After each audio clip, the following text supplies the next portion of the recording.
America great again. RPN is not responsible for the views, actions, statements, or opinions of its guests, advertisers, or even its viewers. The information contained in this program is not to be confused with medical or legal advice.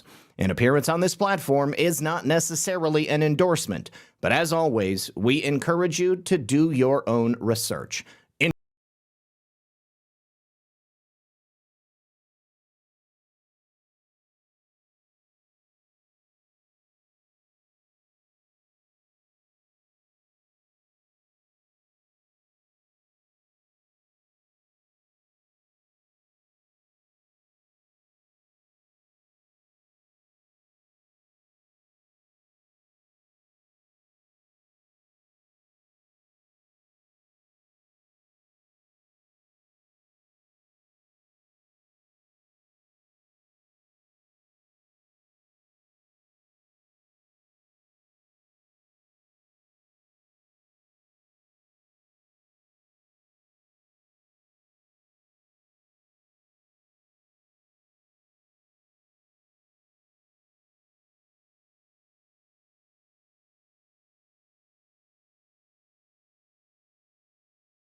Right. That song always gets me. It is so tense and it builds slowly over time. And I look at the state of Minneapolis and Minnesota and I think, like, my goodness, this is the perfect soundtrack to underscore the type of insanity that is happening there right now. Trump 1 says, getting us fired up, Zach. Let's LFG. Moonbaby says, thanks for my nightly dose of the news. Thank you for that. Red Gun 1 says, thank you for the shades. Filter Dog 1, thank you for the can. And Trump 1, thank you for the cookie. I appreciate each and every one of you guys. All right, so yes, based upon Tina Peters' hearing yesterday, the appellate court judges did not seem to appreciate the tactics that were used by the prosecution. Many of the things that Tina's defense team presented, in my mind, make a very clear lane which is only going to lead one place, and that would be for an outright mistrial.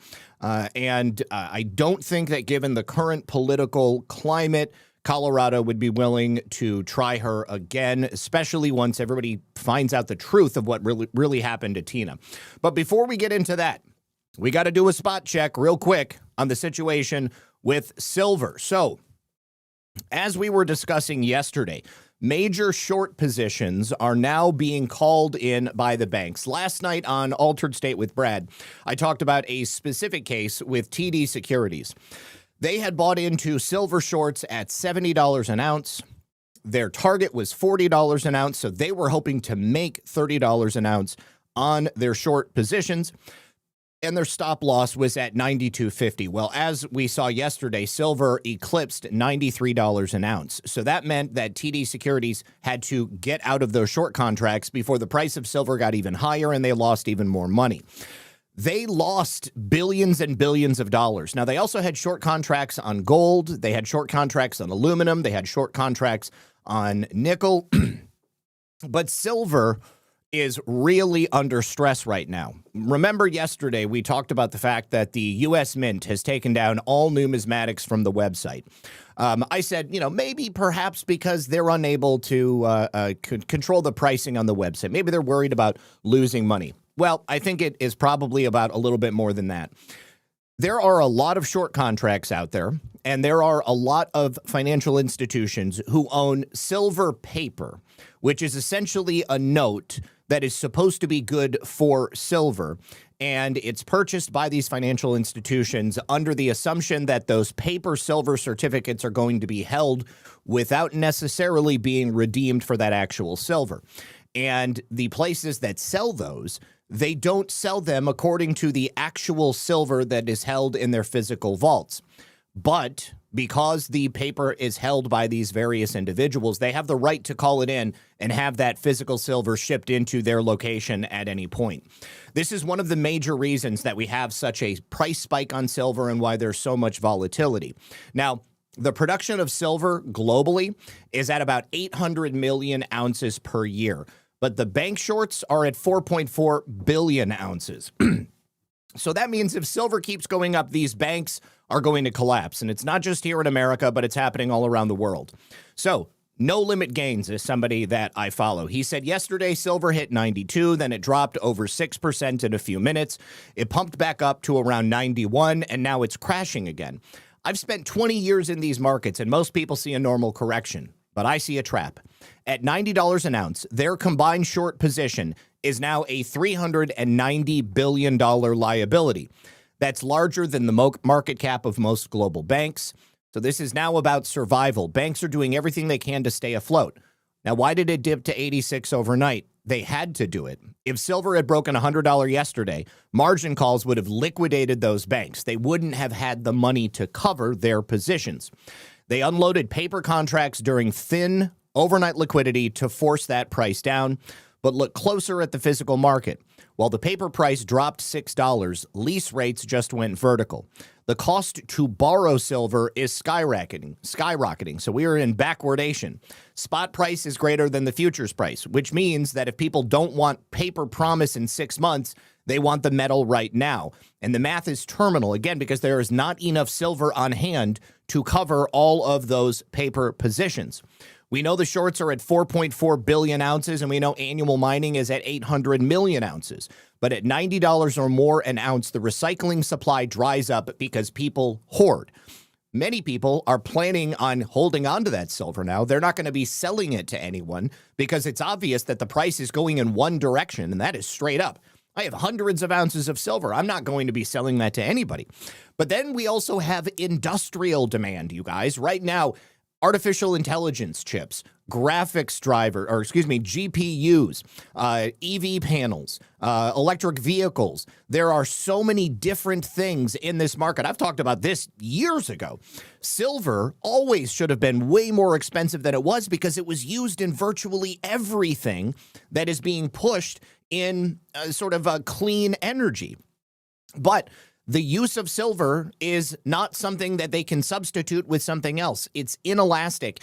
And if those companies want to continue producing those things that I just mentioned, be it EVs, solar panels, GPUs, all of those things, they've got to keep buying silver, and they've got to keep buying it no matter how high that price gets.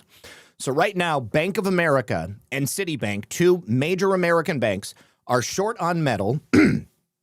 And because they're short on metal, if it comes to the point where they are supposed to cover all of their positions, they're going to be screwed. So he says the force majeure is next. I warned you 2 weeks ago about cash settlement. It's already starting in the wholesale markets. Dealers are quoting unavailable or 6 weeks delivery for volume delivery if you are trying to buy large quantities of silver at a time. When the price snaps back above 92, and it won't stop at 100. It will go to $150 overnight once it gets to 92 to 100. And then the first major short declares force majeure. So the two markets are detaching. Screen price, $88 for a fictional maintained by algorithms. And then the street price, you just can't even get it on the street because nobody is selling. So they're shaking the tree. They're trying to get people like us to sell our silver so that we can put it back out into the market and then they can hoard it. But I would urge you, do not sell your silver. Hold on to your silver. And if it becomes necessary, then these banks are going to have to learn the hard way. I hope that the United States of America does not once again get caught on the hook for an institutional buyout for any of these financial institutions, because that's happened on many different occasions. Too big to fail is always what they tell us. But I don't think anybody is too big to fail. I think if these financial institutions want to play around in the market, then they need to take the consequences of playing around in the market. I can't play around in the market and have somebody else bail me out. This is one of the reasons I don't even play in the stock market. I don't have disposable income that I can just F around with and say, you know what? I'm going to buy all these shorts contracts and hopefully they're going to go in the way that I think they're going to go, because if they do, I'm going to make a ton of money. I can't afford to do that. And frankly, at this point, these banks can't afford to do it either. And it's not just American banks. This is happening all around the world. Now, if you go back like 6 or 8 months ago or so, we talked about this exact same scenario that was happening with gold. There were all of these banks that were requesting their physical delivery of gold that were previously being held in, say, like the New York Fed vault, in the Bank of London's vault, and they were asking to get their gold back. A lot of people were speculating at that time. I mean, we already knew there wasn't enough gold to go around if everybody wanted their gold back, but many people were speculating that the gold simply didn't exist. We're going to find out whether or not this silver exists, and it appears more than likely that it doesn't. All right. Now, Alyssa Slotkin, the major player in our show from yesterday, has now spoken out, much like Jerome Powell did over the weekend. And, of course, she's lashing out at Trump and the DOJ for the investigation into her behavior as part of the Seditious Six video, where she dressed up as a Stasi officer for Halloween. So let's go ahead and watch Alyssa Slotkin's video. I'm eager to see how she frames this. Now, I'm probably going to have to get past a commercial or two here. And maybe they're just not going to play any for me today. That'd be sweet. Yep, here she is. Okay, hold on. Let me get it back to the beginning, and let's full screen. I'm Senator Alyssa Slotkin from Michigan.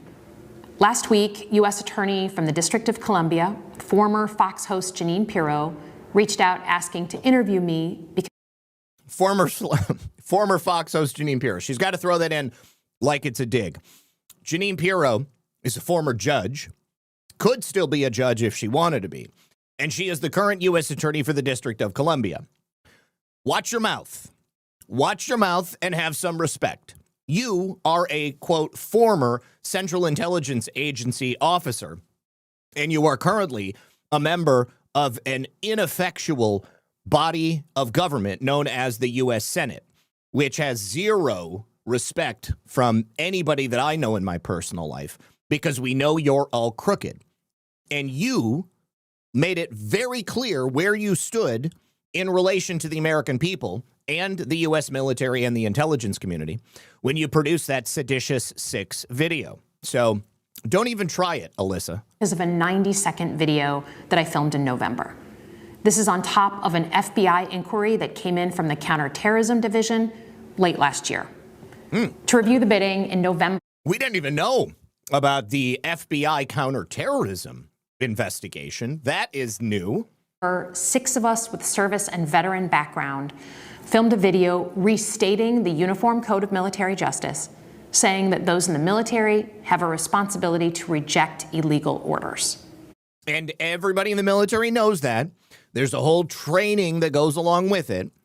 She and her co-conspirators were nervous about the upcoming Venezuela operation because many of the illegal activities that President Trump, the State Department, the military have been targeting that were previously taking place in Venezuela were part of a black budget funding vehicle for her former agency at the Central Intelligence Agency.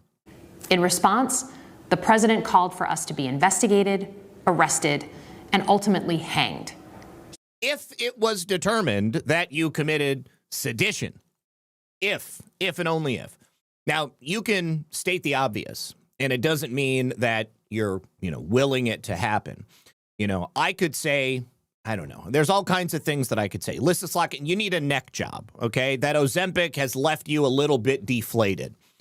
Doesn't mean I'm going to pay for it. He ended up tweeting over a dozen times about that, and yesterday in Michigan falsely said that I stole my 2024 election.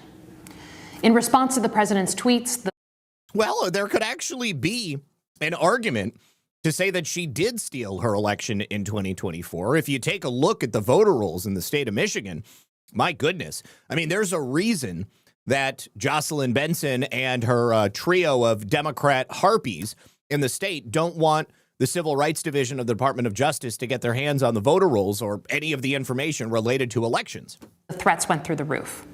We had over 1,000 threats come in. Over 100 were credible and are being investigated. I went on 24/7 security from Capitol Police. You poor girl. I had a bomb threat at my house. My parents were swatted in the middle of the night. I shouldn't laugh at that. And my siblings had cop cars placed in their driveways. And now... What a tremendous waste of resources on the backs of the American taxpayer. Yeah, nobody cares. Nobody cares. But we all know what she's doing. She wants to present herself as a victim. It's always this victim mentality. People like Alyssa Slotkin, the mouthpieces of the left, they come out, they attack, they say something inflammatory, knowing that they're the ones stirring the proverbial shit pot. And then when their words come back to haunt them, oh, I'm being victimized. I'm being threatened. Please, someone protect me. Oh, big bad Trump is coming after me.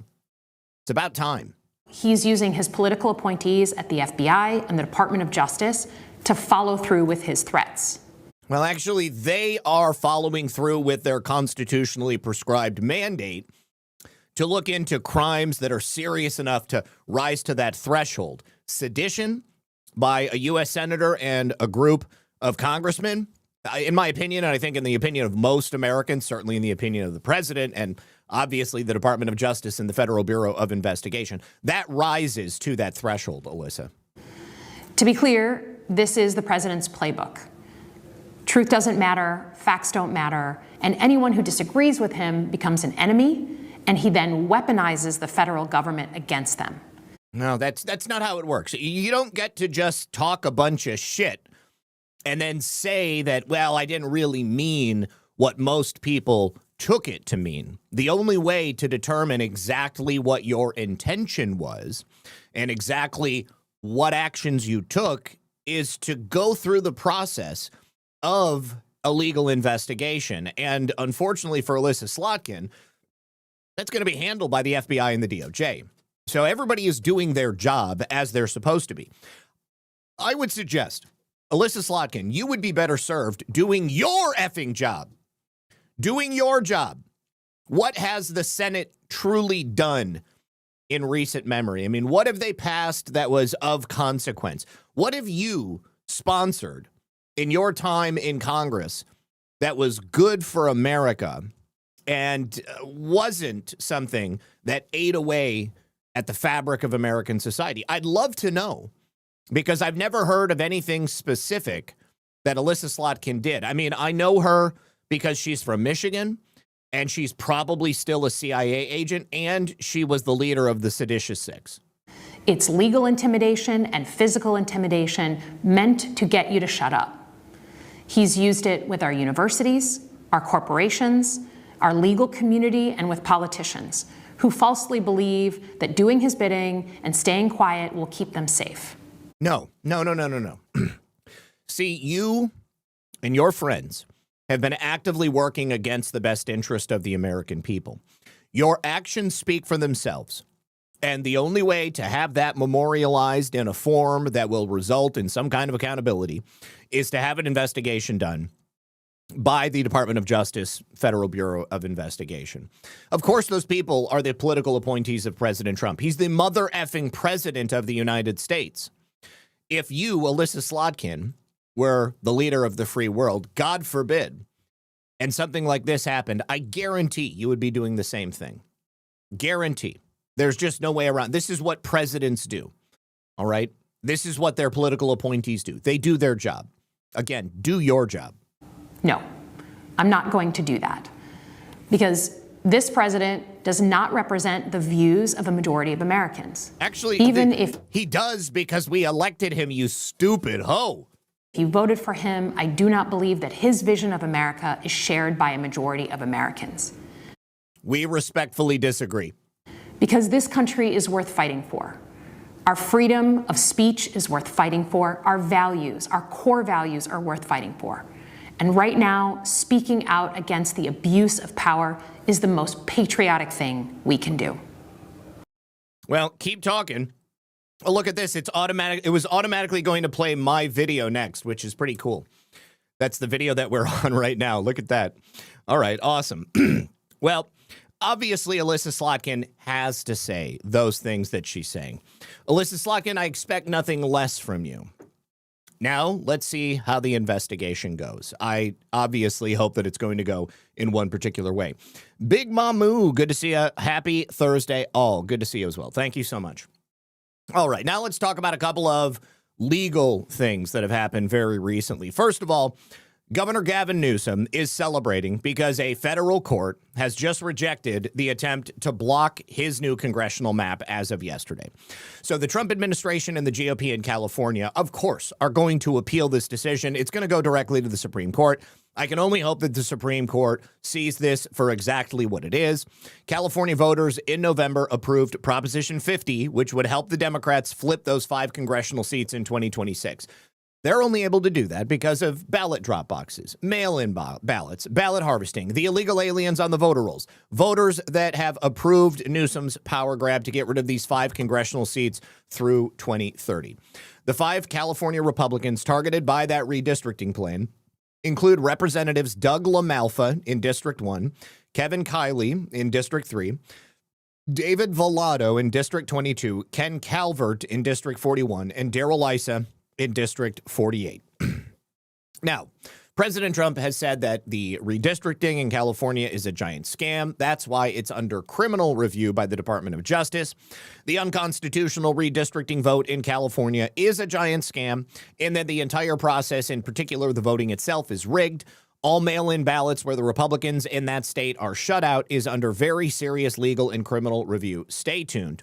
So, that would be Harmeet Dillon that's going to be looking into that as well. All right. Now, on Wednesday, in that 2-1 decision, a 3-judge panel rejected the argument from the DOJ and from the GOP. And that new congressional map is unconstitutional because they are using racial gerrymandering. There was only one judge who dissented. That was a Trump judge. Newsom went to Twitter and he said, Republicans' weak attempt to silence voters failed. California voters overwhelmingly supported Proposition 50 to respond to Trump's rigging in Texas. And that is exactly what this court concluded. So from the Hill, a federal court refused a GOP effort to invalidate California's new congressional map that adds up to 5 Democrat-leaning seats as part of a mid-decade redistricting war. In a 2-1 vote, the 3-judge panel rejected arguments that California Democrats unconstitutionally, racially gerrymandered the map by boosting Hispanic voting power. It marks a major defeat, temporarily, for the Trump administration and the California Republican Party. Now, Judge Josephine Staten wrote for the majority, and she said that the GOP had not made the necessary showing that the relevant decision makers, here the electorate, enacted the new map for racial reasons, even though it's actually the California state legislature and the Gavin Newsom government that actually did the redistricting. Instead, Staten agreed that it was enacted for partisan reasons. Federal judges have no power to invalidate maps as a partisan gerrymandering following a 2019 Supreme Court decision. So this is going to rest on those two things. What the DOJ determines, this is illegal based upon the racial aspect of it. And then, of course, the Supreme Court. Ultimately, the DOJ will bring the arguments to their appeal, which will be held at the Supreme Court, and we'll see where this goes. Now, we also have a federal judge yesterday who blocked President Trump and the administration from withholding food stamp funds amid a review of all of the fraud in Minnesota. This was this time U.S. District Judge Laura Provenzino, also a Biden appointee. She said the USDA must unfreeze the money that's allocated to Minnesota. Secretary of Agriculture Brooke Rollins had previously ordered Minnesota must re-enroll SNAP recipients and crack down on the fraud. However, Minnesota refused to comply with that order, and they filed the lawsuit against the administration. Last week, Rollins also suspended all federal financial rewards to Minnesota. Enough is enough. The Trump administration has uncovered massive fraud in Minnesota, in Minneapolis, billions siphoned off by fraudsters, and those in charge have zero plan to fix it. So today, the USDA is suspending federal financial rewards to Minnesota and Minneapolis, effective immediately, until sufficient proof has been provided that the fraud has stopped. No more handouts to thieves. Time to drain the Minnesota swamp and put American taxpayers first. The widespread and systematic fraud associated with federal benefit programs in the state of Minnesota and the city of Minneapolis demonstrate an inability to handle federal resources without additional oversight and accountability measures in place. She also accused Democrat leaders directly of refusing to provide basic information or take common sense measures to stop the fraud. I can only imagine that this judge made this decision also for partisan reasons. So she is blocking the withholding of that $80 million to the food stamp program while the state reviews the eligibility of 100,000 households amid claims of widespread fraud. So as is obvious here, even if they determine that some, or if not most, of these people are receiving their food stamps fraudulently, that means that as they are being reviewed, they're going to continue to get the money.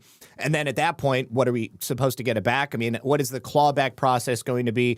Minnesota is obviously very, very low on the totem pole when it comes to upholding laws that are actually on the books. Now, she said it was likely illegal for the U.S. Department of Agriculture to give Minnesota only 30 days, which would be up on the 15th, which is today, to complete the review. President Trump has, of course, ripped the Somali community and said every Somali needs to be sent back. Now, he shared this image on Truth Social, which is a host of supposed food stamp receiving businesses. You can see here, these are, halal grocery store, a food stop, African market, where you can also get phone cards and African movies. And then this one, which says food. I can't tell what else it sells. Does anybody believe that in Minneapolis, these are the food stamp businesses? There's no food, there's no cleanliness, there's no service, there's no nothing except fraud. They get sent millions of dollars of taxpayer money and laugh at how stupid the Americans are. But not anymore. These people should be sent back to Somalia or any other country from where they came. California, Illinois, New York, and so many other places are equally as bad. It's all a giant Democrat scam with protection from the fake news media, but it will end as we make America great again. So, as stated, this is also going to be appealed. In the meantime, there are perhaps other measures that the Trump administration may take. But there is a lot going on in Minneapolis right now. The situation is very fluid. We will be talking about that primarily as we continue. But we also do have a decision that was a win for the Trump administration. So the Third Circuit Court has sided in favor of the Trump administration and against that green card holder, Mahmoud Khalil. This judge in New Jersey that had originally said that he could not be deported was found by the Third Circuit Court to have no jurisdiction to overturn his detention and deportation previously. So a judge had ordered his release, which overturned the decision by the administration. That decision was just found to have lacking of any legal merit. So now he can once again be locked up and he can fully be deported. Now, it's crazy when you see the way that these illegal aliens and fraudsters and seditious green card holders, foreigners in general are treated. If you're an American citizen, you have like one opportunity to appeal. Okay, you screw up, you get it wrong, you get in trouble. But if you're an illegal alien, apparently you get to do it over and over and over again. Well, not anymore. This is already well-established legal precedent. That original judge who overturned this initial detention and deportation had zero jurisdiction over this case in the first place. Now, this is once again on the books, and the Justice Department is going to be able to use that if anybody else tries to F around and find out in the first place. All right, now, a unknown so-called whistleblower had received the names of several thousand federal employees, people working at DHS, people working at ICE, and they published all of these names, addresses, and personal pieces of information for these Border Patrol agents and ICE employees online. Roughly 4,500 federal employees working with ICE, 2,000 agents, and they were calling it the ICE list. This would be the largest leak in the history of the agency. And the Daily Beast, which is a left-wing rag, reported that the leak was in response to the shooting of Renee Good last week. Dominic Skinner, who is the founder of ICE List, said, "It is a sign that people aren't happy with the U.S. government. Clearly, the shooting of Good was the last straw for many people." He gave an interview to the Daily Beast.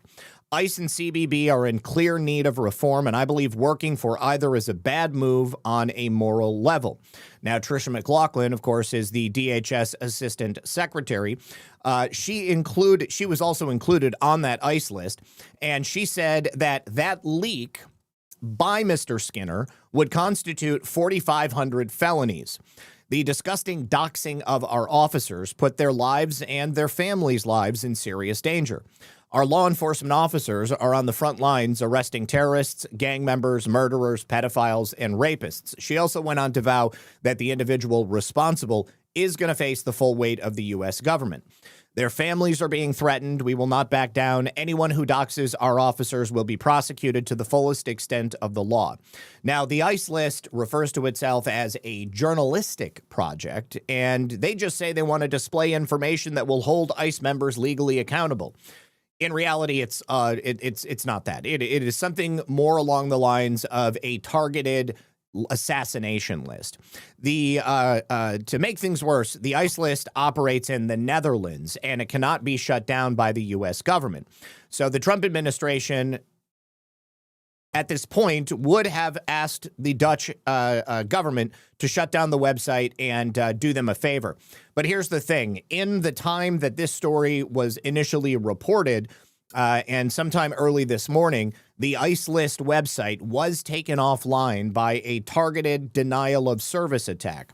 So somebody who had the computer power, who had the network capabilities, went in there and hacked the website of the ICE List and took it offline. As far as I know, it is offline currently, but let me see if we can get a link to go look and see if it's back up yet. You know what? They may not have linked to it here. Hold on. I think I may have to go to the Daily Beast website. Here we go. The ICE List. It looks like it's back up.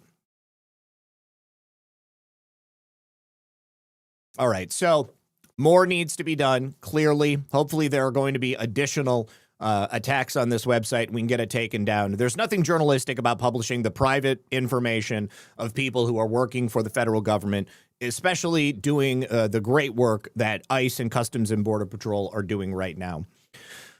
Okay. Let me see.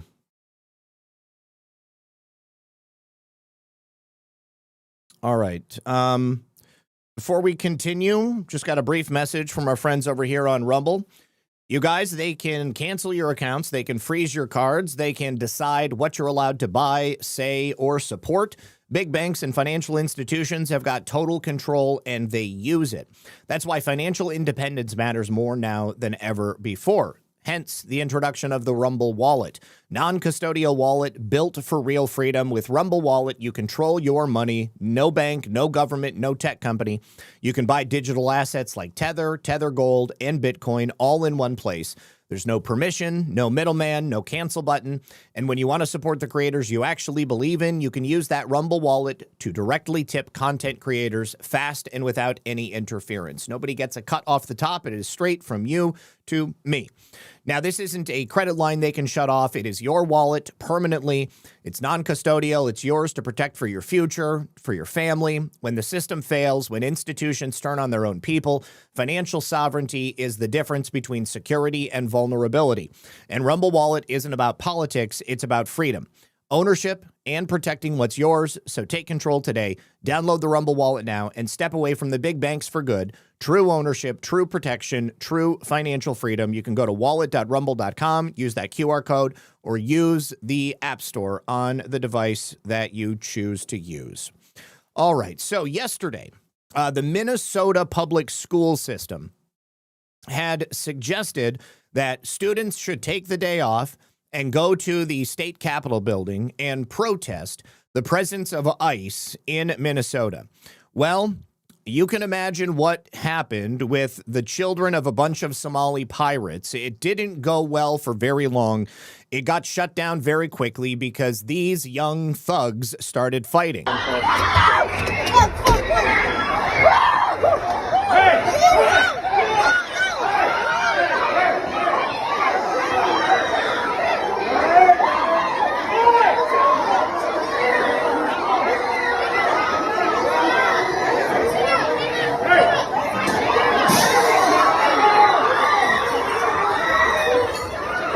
Somebody just broke a window.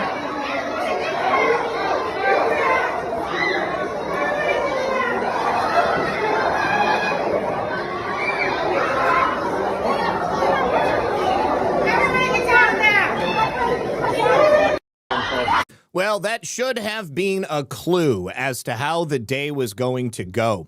Now, the Chicago Teachers Union also wanted to shut down schools and have everybody who works for the school system head on out and protest ICE as well. What's really embarrassing is that they released some advertising, some collateral for it, a flyer on social media, obviously meant to encourage people to contact the governor of the state, J.B. Pritzker, to demand that these ultra-wealthy pay their fair share and fund the failing school system.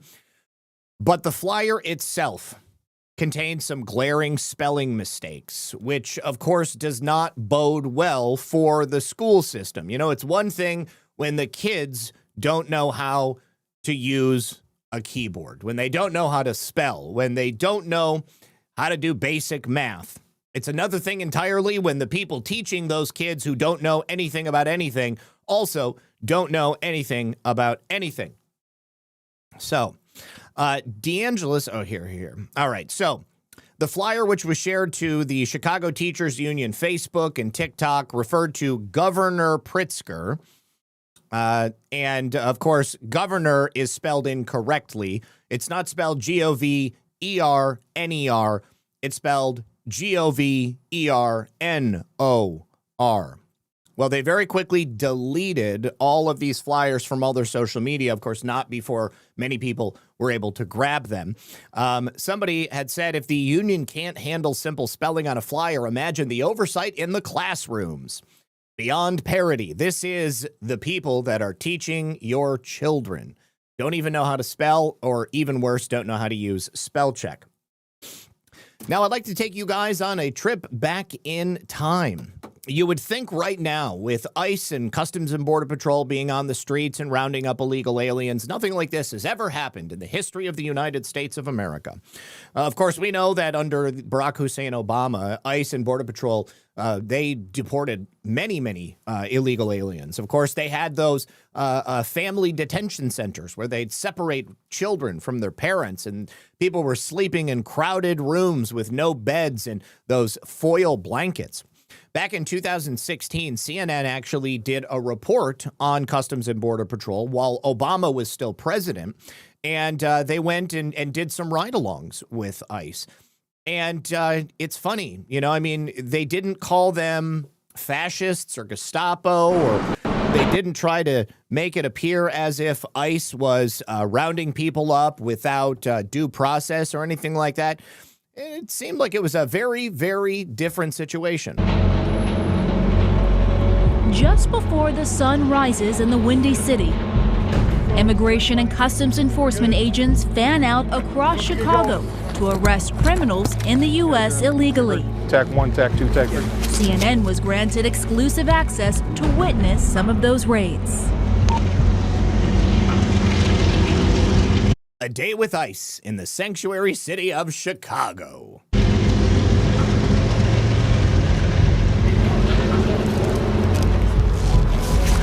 We got 3 targets this morning. You know, some of the neighborhoods a little sketchy, so we got to make sure it's not just the target we're Oh my God, look at them. Look at them. looking after, but other people around us. They want to come out extra early, like right now, because they want to catch these people before they go to work. That's why it starts so early in the morning. Ready to check? All right, let's roll, guys.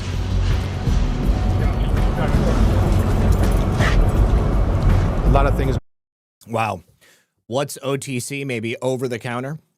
Zach, how else are you going to steal children for their ceremonies? Well, yeah, obviously. That's why you don't send your kids to public schools. All right, so a lot of people are saying that you should take some time to watch this. We're not going to bother with it because I'm telling you that it is a completely different scenario. The way that the mainstream media treats ICE today compared to how they did 9 years ago under Barack Hussein Obama, very, very different. So that should tell you everything you need to know about their disingenuous nature. Now, take a look at this, too. This is from West Virginia. A fire department loaned ICE, who was there on their own immigration raids, one of their vehicles because they were going to a construction site. Probably to get these guys at Cerveza time. And so they needed to use their ladder so they could get up on the house to get these guys off the roof. I don't know if they like threw the ladder or they pulled the ladder up there so then ICE couldn't get up there. But it shows that the fire department gave ICE their fire truck and it allowed them to go up there and get these guys off the roof. Now, of course, that enraged the left-wing population online. Here's a video from TikTok. Ay caramba. Hey. You get down. Yo or no? Ahora. Cuidado. Para allá. Come on down, boys. It's not worth it. So the backlash as a result of this, people on the left were sending death threats to the firefighters. This is in Tees Valley, Teays. So this operation began when West Virginia State Police and ICE agents were conducting a traffic stop on a red 2024 F-250, which is not a cheap truck. And they found inside that brand new F-250, a Honduran illegal alien by the name of Miguel Angel Alvarado Molina. Mr. Molina is a native of Honduras. He was determined to be unlawfully present in the United States. He also had a final order of deportation, and he was a fugitive. So, Chief of Police explained that additional investigation led them to the home in Hurricane, where illegal aliens were working on a roof. ICE contacted the owner of the house, who told them they could come in. Alleged homeowner said it was immigration-related and claims the law enforcement arrested 8 people. They say their roof was left incomplete following the arrests. I have a solution. Don't hire illegal aliens. Hire American citizens.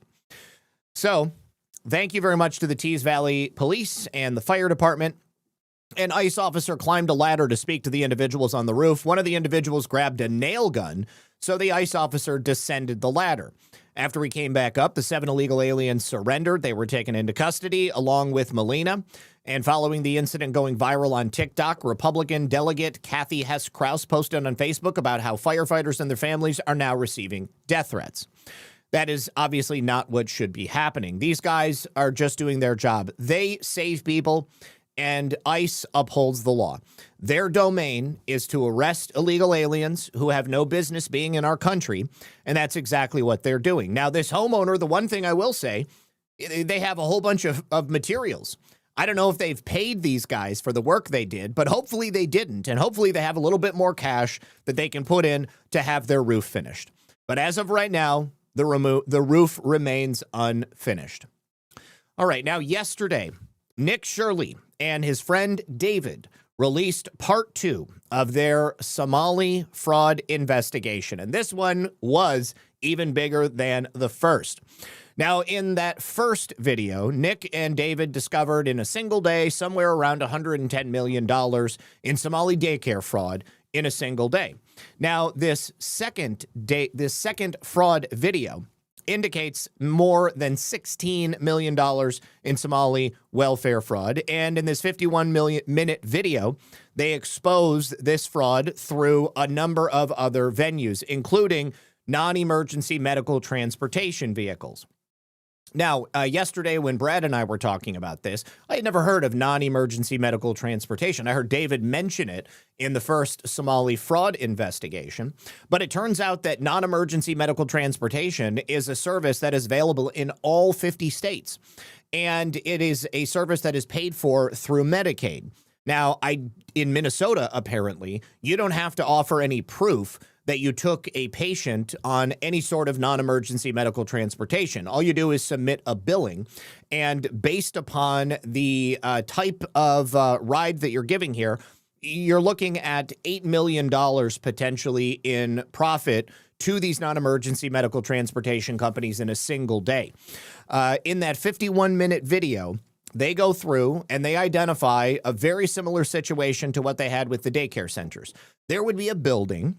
The building would more than likely have a business in it. Might be a money-changing place. It might be a clothing store. It might be a liquor store. But then there would also be a number of other businesses that would be associated with that address. And similarly to what we saw in the daycare fraud video, people were not interested in speaking with them, but because it's not a daycare, the doors were open and Nick and David were able to walk in and start asking questions. But the Somalis got very, very angry. They walked into one of these non-emergency transportation companies. This one particular company gets millions of dollars in state taxpayer money every single day, and they find out that it is, in fact, a money wiring business. Let me go ahead and play for you this clip from Nick. And it's the video is about an hour long, so if you haven't seen it, I would say definitely take the time to watch it. No. You don't ask me nothing. $2.25 million. Get out. Are we the only community that does fraud? How come they said this building was closed? Do you guys know where Advanced Mobility is? Advanced Mobility? Yeah, we're looking for it. Never heard of it? They know we're shining the light on the fraud, and they have no defense. Would you like to see anybody in the government here held accountable? Most definitely, because there can definitely be an allocation of funds. The Minnesota fraud scandal continues to get worse and worse as billions of dollars of fraud has been exposed, and as I showed the world the blatant fraud taking place at daycares and other locations across Minnesota, it became the most viewed video expose on the internet and created instant change within the government as the Fed sent thousands of federal agents to Minnesota, and the HHS froze over $185 million in all payments to childcare. And while politicians like Tim Walz call people like me white supremacist and far-right delusional conspiracy theorists for exposing the fraud, meanwhile, he actually dropped out of running for re-election. The Minnesota fraud scandal has erupted the nation as protests and riots took place all. Hold on just a second. Why am I not getting... There we go. All right, Artsy Jones says, Zach, how do you still have a voice? LOL. Thankfully you do, and it serves us very well. We're fortunate to have you. Thank you for all your hard work. We all appreciate you. God bless. I do a lot to try to take care of my throat. So I think maybe you're saying because I talk so much. Red Pill Ken, my brother from another mother. How you doing, homie? Obama is now front and center, RP78. Enjoy the show, family. Absolutely. Yes, Obama is a long-standing topic of conversation, especially when it comes to the overarching grand conspiracy that was designed during his first administration to stop President Trump, then to put President Trump in prison, and of course to impeach him on multiple occasions. I think that the grand jury, which of course is currently being impaneled down here in Fort Pierce, Florida by Captain America Jason Quinone as the U.S. Attorney for the Southern District of Florida, that is definitely going to involve Barack Hussein Obama. Got to see where that goes. Very excited about this and very, very excited to see where this is going. Now, one thing that is very different here in this expose by Nick Shirley, everybody knows who Nick Shirley is by this point, and they are not happy with the fact that he is exposing them. And, you know, there's a certain part where he goes in here to speak to one of these business owners. And when he gets inside, he's asking for this particular business, which is a transportation company. And the guy's like, I don't know nothing about it. He's like, get out, get out, get out.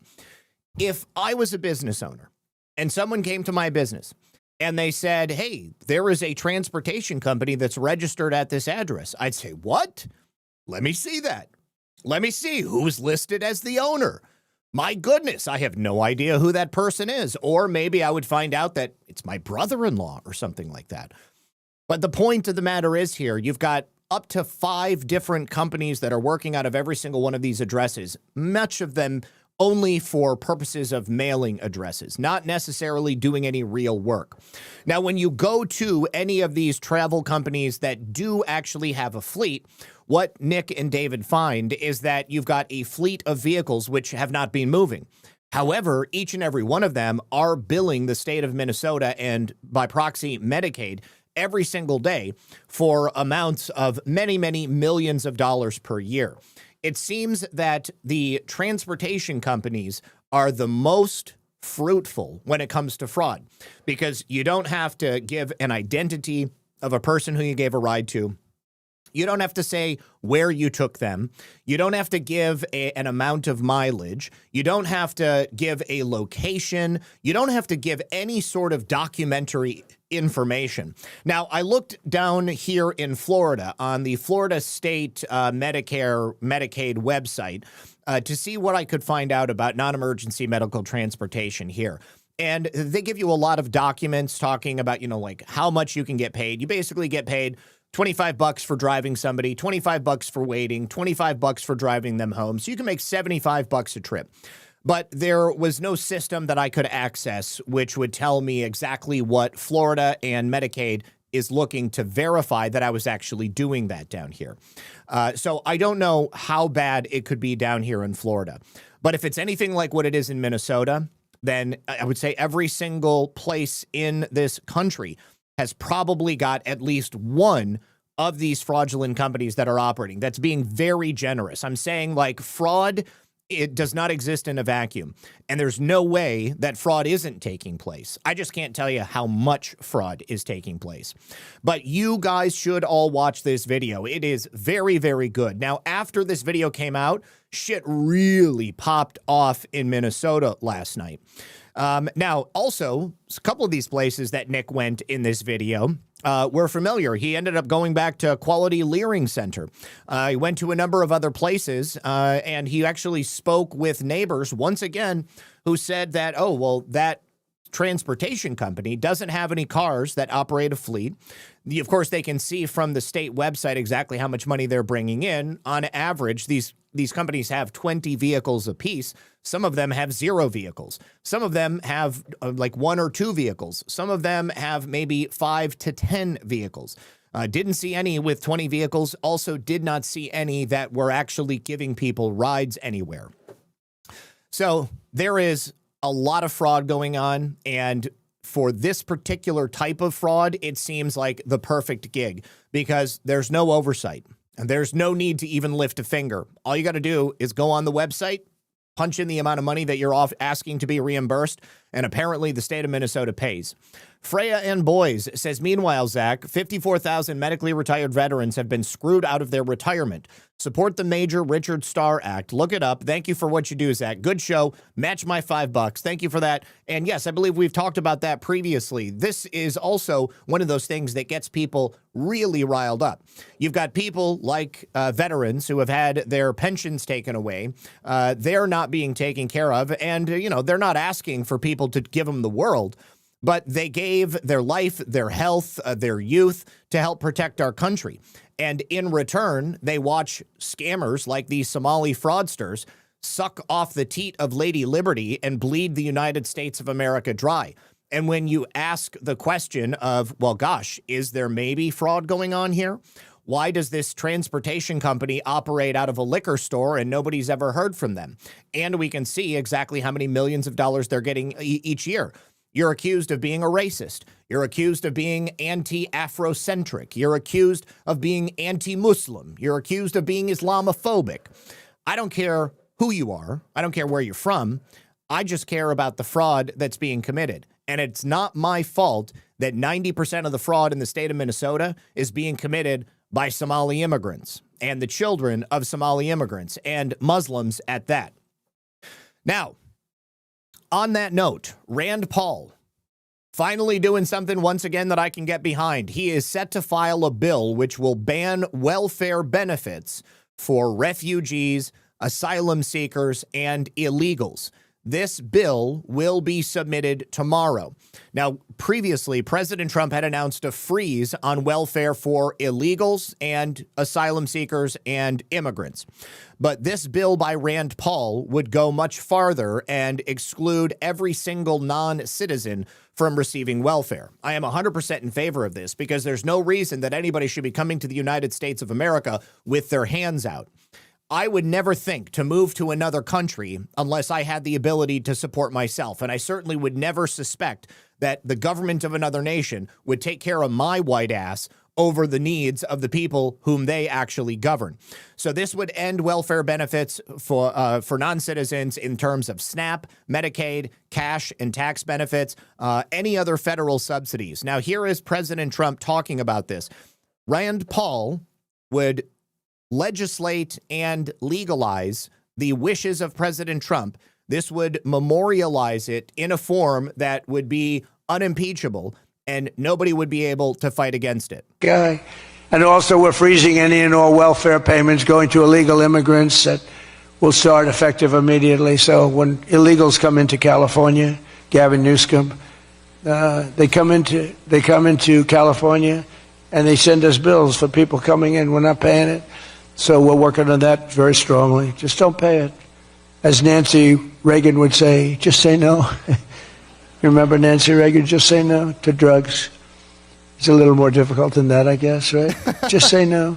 Additionally, from this moment forward, if you're on public assistance, like almost all Somalis are, did you see where 94% of them are on public assistance?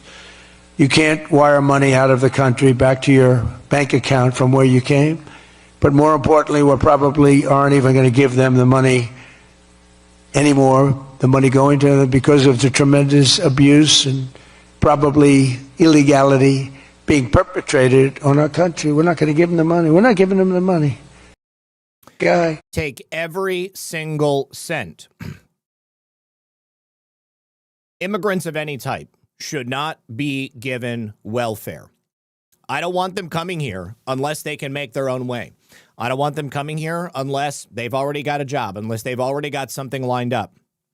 Now, we also have an update for you on those Minnesota prosecutors that we talked about yesterday. These are the ones who allegedly quit because they didn't want to investigate Renee Good's widow. Well, Pam Bondi went on air last night and she said, what actually happened is that I fired all of them. What they wanted to do was leave of their own accords, and they wanted to use their vacation time to have the American taxpayer pay them until the end of April, which is when their vacation time would run out, which, of course, would leave the office in Minnesota with no U.S. attorneys, or with 6 fewer U.S. attorneys for the next couple of months.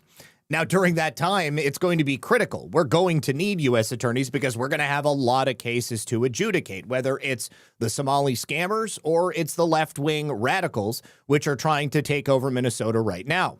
So who we have is Joe Thompson, the former acting U.S. attorney, Harry Jacobs, Melinda Williams, Thomas Calhoun Lopez, Ruth Schneider, and Tom Hollenhurst.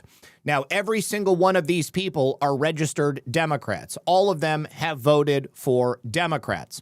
Let's take a listen to Pam and hear how it actually went down.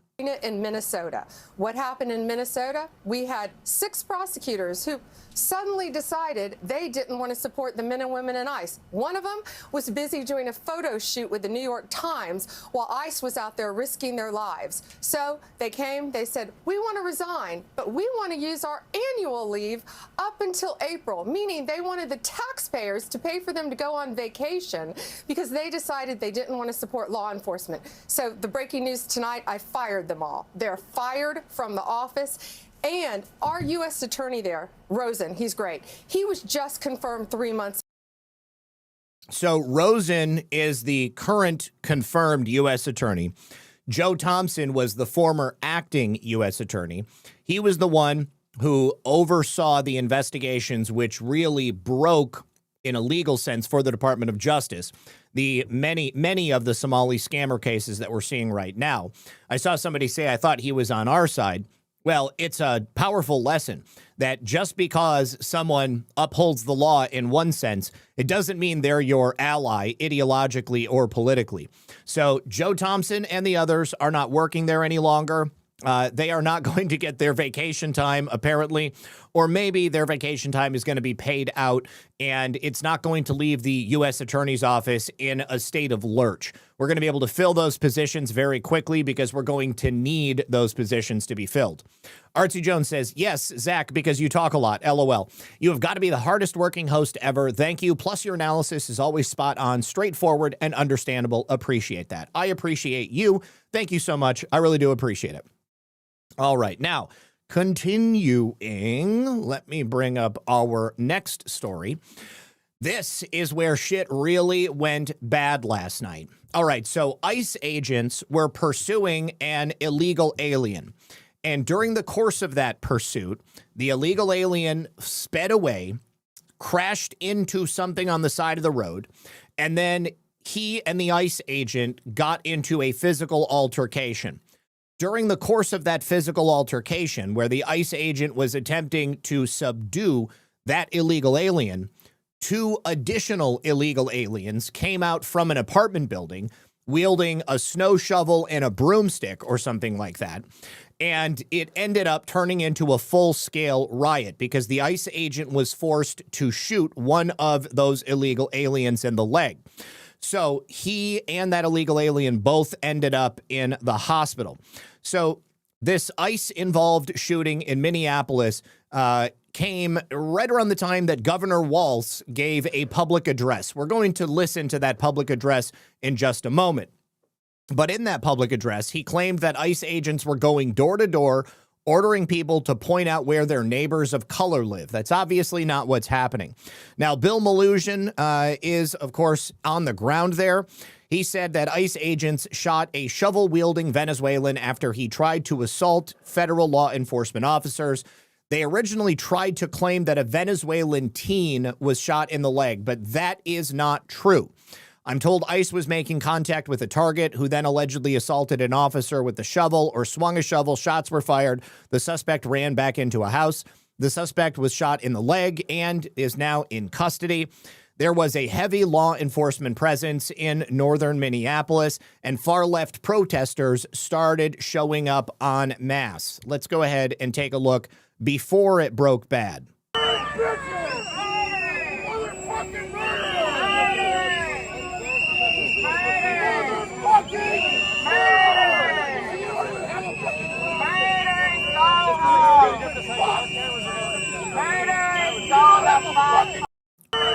So, as things started to get bad, police in Minneapolis were disbanded.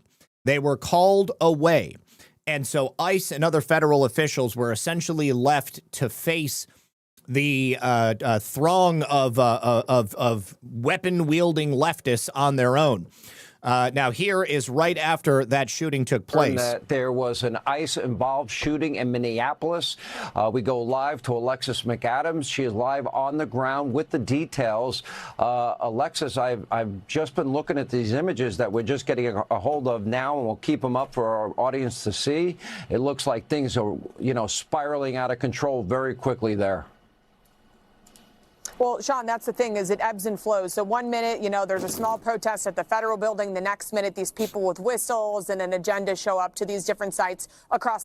And of course, we know these people are well organized. Oh, thank you very much. Oh, I forgot to share this on Ko-Fi. Give me just 1 second. Let me do that. Okay, posted. And let's see. On Ko-Fi, that is, was that something Kate? Pasadena Kate, was it? Yes, Pasadena Kate. Thank you so much, Pasadena Kate. $10, appreciate it. She says, love you, Zach. Keep up the good work. I appreciate you so much.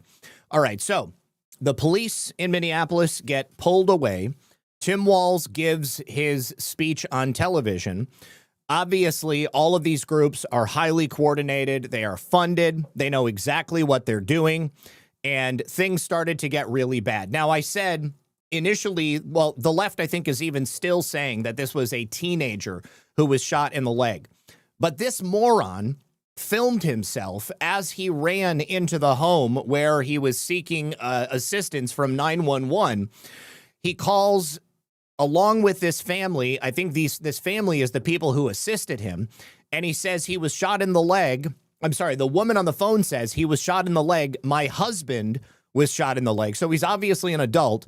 They shot him when he closed the door. Family admits it was the husband, but they are still claiming it was a teenager. En la pierna. The leg. Por favor, ayúdenme. Please help me. We have children. I have a brother. We have a small house. What if they shoot? Just show it outside. Nothing more. And look, they're looking outside because the cops are out there. They know exactly where they are. Do you know the lace? I don't know what that means. They are ICE. What about... Honey, stay here. Honey, stay there. Do you know who shot you? Who shot him? ICE shot him. They were chasing my husband half an hour ago, trying to hit him. He got home, and when he closed the door, they shot him. Of course, they leave out the part where he assaulted them and tried to grab the officer's gun. I told you they followed my husband, hit his car. I'm scared, closed the window. I'll say this, if you hadn't seen anyone, they never would have caught me. Nothing would have happened. And the car, huh? Where were they? Look out the window. They're here at the house, and they shot at us. They're down here outside. Anyways, this is clearly not a teenager. This is an adult. Wounds R Us says, it was reported that dozens of JAG officers were sent to Minnesota. Yes, so I actually reported on that when they announced it, and I saw that yesterday it was actually done. Like, they actually sent them there to assist with all of the prosecutions that they're going to need, which, of course, is great. I don't know, maybe they're just going to be taking the overflow from the office after they got rid of those 6 people. But here is the official story from DHS. All right, so we've got the names, we've got the backgrounds of all 3 illegal aliens that attacked this ICE agent in Minneapolis. This is the reason there was a shooting. All of them are Venezuelan illegal aliens. They were all caught and released at the border during the Biden administration. ICE identifies the first as Julio Cesar Sosa Solis. He's a criminal. Thank you, by the way, Wounds R Us. A criminal illegal alien from Venezuela, previously convicted for driving without a license and arrested for 2 counts of giving a false name to a peace officer. He was the subject of a targeted enforcement operation. He was released by Minnesota authorities before ICE could even lodge a detainer, and Sosa Solis illegally entered the United States in August of 22 under Biden. You've also got Alfredo Alejandro Ahorna. He's another illegal from Venezuela. He illegally entered in May of 2023 under Biden. After he failed to show up for his immigration hearing, he was issued a final order of removal by an immigration judge. And then you've got Gabriel Alejandro Hernandez Ledesma, another criminal illegal from Venezuela. He came in also in May of 2023 under Biden. The Biden administration marked this illegal alien as a non-enforcement priority. So you've got all 3 of them right here. Yeah, look like good dudes. This, if I'm not mistaken, is the guy who was shot in the leg. Clearly not a teenager. None of them are teenagers. All of them are adults. All right, so Kristi Noem spoke, actually, hold on. We're going to hold off on that. First, we're going to watch Tim Walz's address. Now, this address is no longer available online from Minnesota or from Tim Walz because the entire 5 minutes that he was speaking, there was an echo of feedback from his audio that was playing at the same time that he was speaking. It was a tremendous fail. Whoever it was, probably Somalians that he hired to run his audio video, they screwed up big time. And he delivered this primetime State of the State address and essentially demanded that the Trump administration remove any federal officials and end their occupation, so to speak. But the 6-minute live stream was hot shit. The audio was terrible. You've got that echo. What's happening in Minnesota right now defies belief, Walz said. News reports simply don't do justice to the level of chaos and disruption and trauma the federal government is raining down upon our communities. Keep that statement in mind as we see what his residents and the imported protesters did. Donald Trump intends for it to get worse. This week, he went online to promise that, quote, the day of retribution and reckoning is coming. Oh, that's the wrong one. Walz continued, that's a direct threat against the people of this state who dared to vote against him 3 times and who continue to stand up for freedom with courage and empathy and profound grace. Walz urged Minnesotans to stalk, harass, and record ICE agents so they can be prosecuted. Never mind that ICE agents are going to have constitutional, or they're constitutionally mandated and they have federal immunity. If you see these ICE agents in your neighborhood, take out your phone and hit record. Help us create a database of the atrocities against Minnesotans, not just to establish a record for posterity, but to bank evidence for future prosecution. He also claimed ICE agents are going door to door and ordering you to turn in your neighbors of color. Now, we're not going to listen to the whole thing, but you need to hear how bad it was because this explains why Tim Walz and the state of Minnesota took it down. Might have also had something to do with the response by the people of his own city after the events of that shooting yesterday.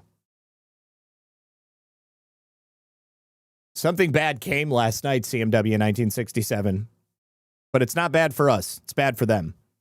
ICE agents cannot conduct these activities. You can help. So carry your phone with you at all times. Help us establish a record. And if you see these ICE agents in your neighborhood, take out that phone and hit record. To peacefully help us create a database of the atrocities against Minnesotans. So carry not just to establish a record for posterity. And if you see these ICE agents in your neighborhood, take out that phone and hit record. The third thing I want to say to you tonight is we will not have atrocities. Like, what a shit show. Like, he's the governor of Minnesota. And he could not get that right. Like, I mean, it's happened. It happens from time to time. You have like an audio channel bleed over, but you figure it out real quick because the last thing you want is for that to be what people remember you for. Frodo Baggins, thank you so much for the $25 in Bitcoin over on Rumble Wallet. I appreciate you. Thank you so much. All right. So Tim Walz last night directly requested that the people of Minnesota rise up. That was essentially what he asked for. Now, Kristi Noem went, actually, hold on. Before we do that, let me show you what the people of Minnesota did. All right. So, as the police were pulled out, rioters began to descend upon ICE and FBI agents. They had to abandon their vehicles. And as such, residents of Minnesota and other paid protesters, essentially, destroyed these vehicles, broke in, stole documents, stole personal identifying information of ICE and FBI.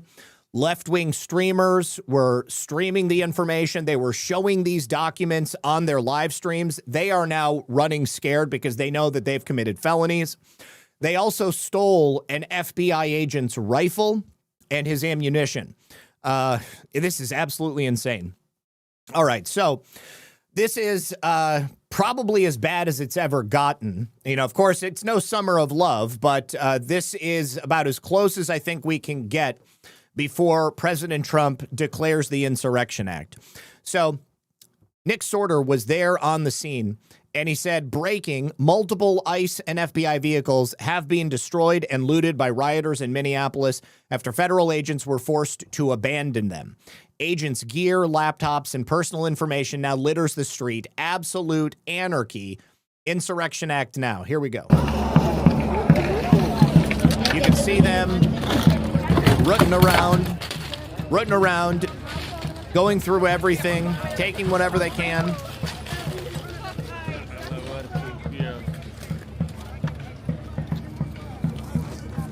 Many vehicles.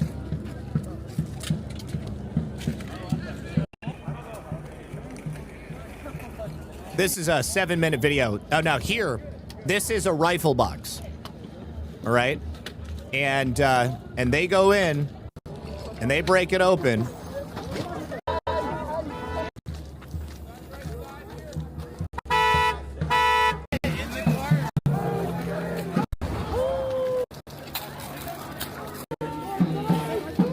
Stealing badges. Real bad, real bad. So here is where they make off with arrest warrants, which is hilarious because one of the narratives that the left commonly uses is that these ICE agents don't have any warrants. Well, they've already got their warrant because of the final order of deportation, and they know exactly who they're going after. But they've also got the personal identifying information of the agents and the FBI agents who are there in the field, the people who are using these vehicles. In addition to the ICE Watch website, or ICE List website, this puts every single one of these agents in vital jeopardy. Fake arrest warrants? Oh, what the hell? Bro, oh shit! Bro, you not arrest warrants. Hey, take these bitches to the news.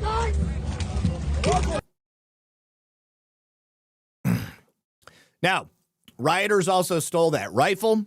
They stole ammunition, and we have pictures, and we have even identified some of the people who were directly involved. Take a look.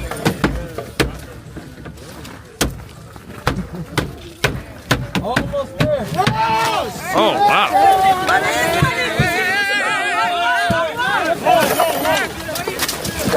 Oh, my God. Oh, my.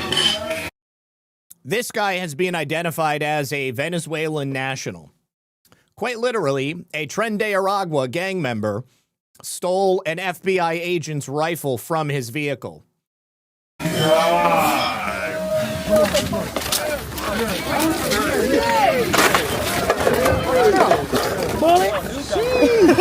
It's some bullets. Hey, that's a 47. I don't know.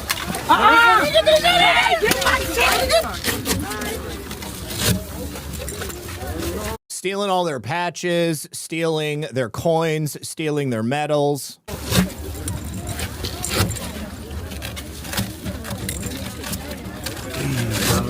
no way. Tourniquet there. Did he get... Okay. Hey, don't film that. Now, it's also worth mentioning that by this time, the street is also littered with Somalis, in addition to just the white, liberal, disaffected, paid protesters.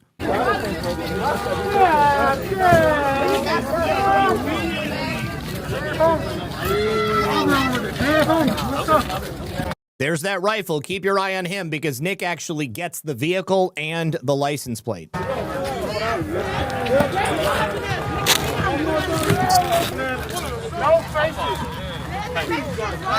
There he goes. SMV 596. Minnesota plate, SMV 596. Go.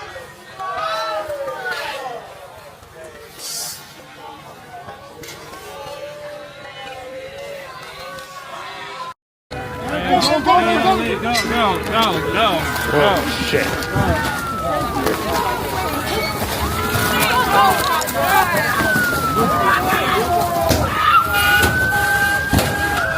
Now, of course, the police, ICE, FBI, they were watching this because it was all live streamed. So, as this was happening, they were able to capture photographs of the people who were involved in this. They were able to pinpoint that vehicle, etc. And they knew it was high time they came back because this is after and Metro Police has been told to disperse. Now they have to come back because they've stolen FBI weapons.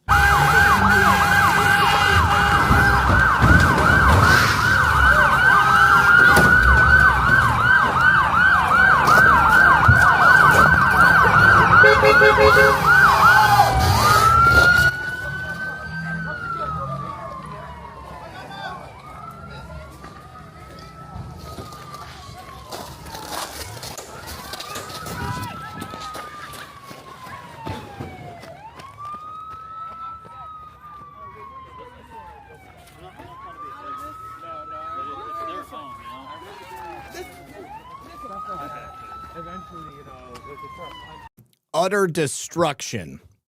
So then then it remains to be seen if these weapons are going to be used for anything. As far as I know, they haven't been found yet. But like I said, a number of these people have been identified. So Kristi Noem goes on the news this morning, and she gives an account of the government's position on what happened. And she also lets loose that she and President Trump have now discussed the implementation of the Insurrection Act. What more can you add from this incident last night? Well, our agents were out doing what they're doing every single day across this country, as they were doing targeted enforcement that are breaking federal law. When this individual drove away, crashed his car, tried to run into a home, and as they were wrestling on the ground trying to detain this individual, two other men came out of that building and started attacking him with weapons and shovels and brooms. And as it was 3-on-1, the agent feared for his life and defensively had to take action. But, you know, this kind of violence is perpetuated by what we hear the governor saying, what we hear the mayor in Minneapolis saying, and their irresponsibility is extremely reckless. Governor Tim Walz has my phone number. I have called him and talked to him and said, listen, you let your city burn down in 2020. Don't do it again. President Trump wants to keep everybody safe. We're enforcing federal law. We're protecting every single American. Work with us. I want to remind you that Minneapolis itself, under the mayor's leadership and the governor's leadership, released almost 500 criminals out onto the streets rather than bring them to justice and turn them over to federal authorities. So they know they're releasing murderers and rapists and drug traffickers on the streets of Minneapolis. We're out there making sure they don't harm American citizens, and we're getting attacked while we do it. But we're going to continue to do our work and do what's right because it's what President Trump promised the American people. When was the So clearly, Minneapolis, Minnesota, they know that by releasing these people onto the streets, you're going to have more events like this taking place. You're going to have more chaos. The administration is going to have their hands full, and maybe they'll be dealing with this junk on the streets rather than dealing with the actual fraud, which is what most people want them to be addressing. Now, you can see here that guy in that coat, he's being identified.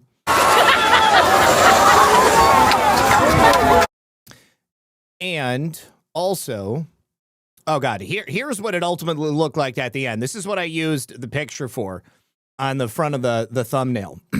But they kept surrounding these vehicles and trashing everything all night long. I don't even know if it's all cleaned up at this point. But this girl has now been identified as well. She was there on the scene. Her name is Mira Altabel Resendez. She's one of the people who stole federal property. I have stuff for you to see. Oh, what do you got? I have paperwork. Oh boy, what do you got? I have paperwork from these vehicles with full FBI first, last names, phone numbers, emails, addresses. Oh. So the guy filming this right here is from a leftist outlet called Midas Touch, also Mercado Media, also Status Quo. They are an Antifa left-wing outfits, and Midas Touch has done a lot of coverage on right-wing podcasters. They featured me a couple of times. They're real shitbags. Here is Miss Altabel Resendez right here in this video.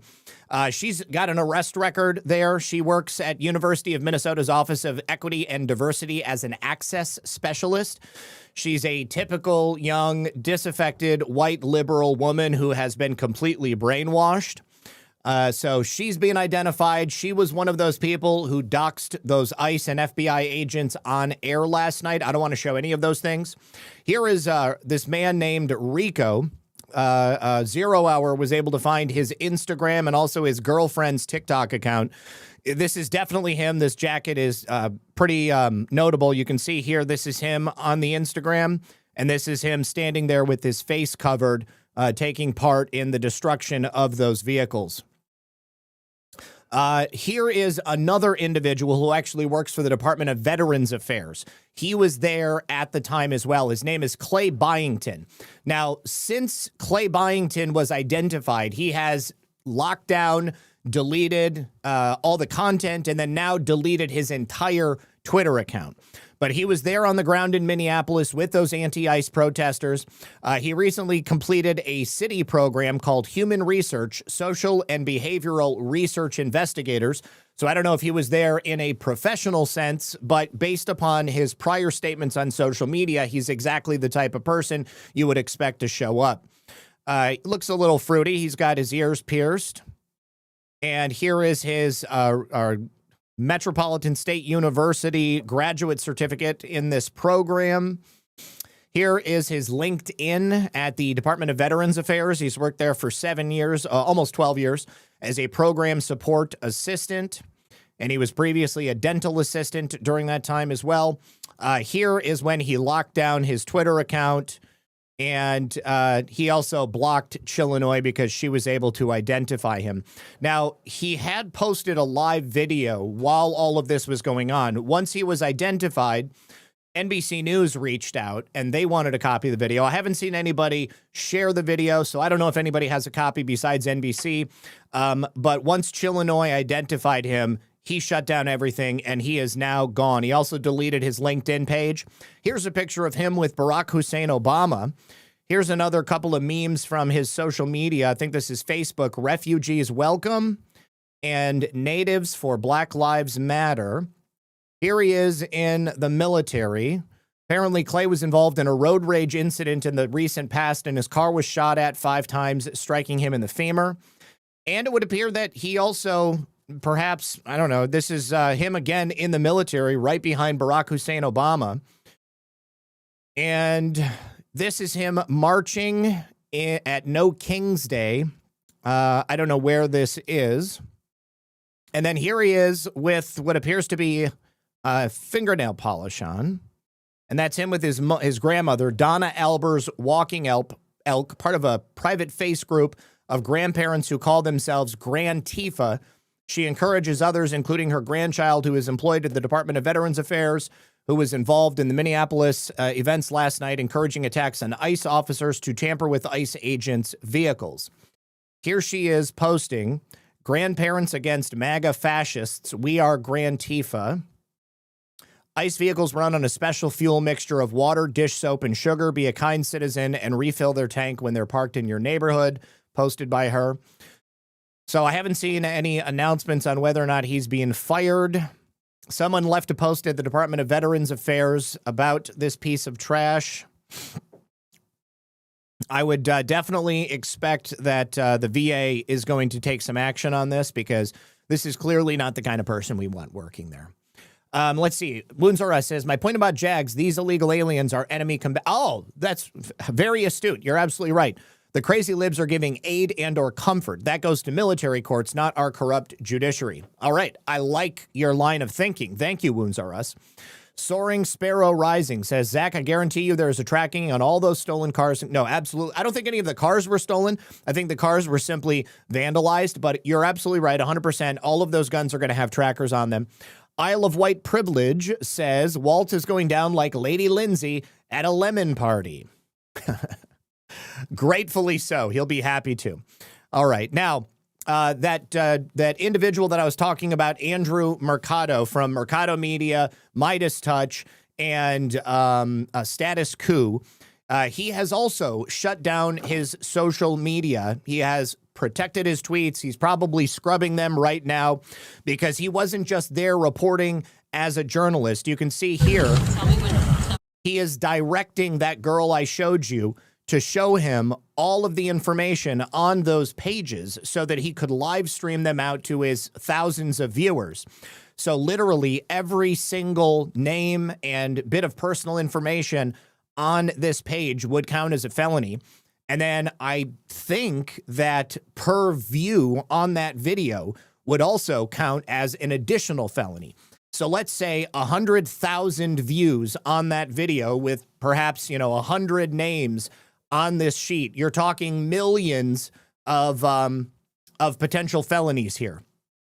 So Andrew has shut everything down. Andrew Mercado and Mercado Media shut down. I wonder if Midas Touch is still up. Let's take a look.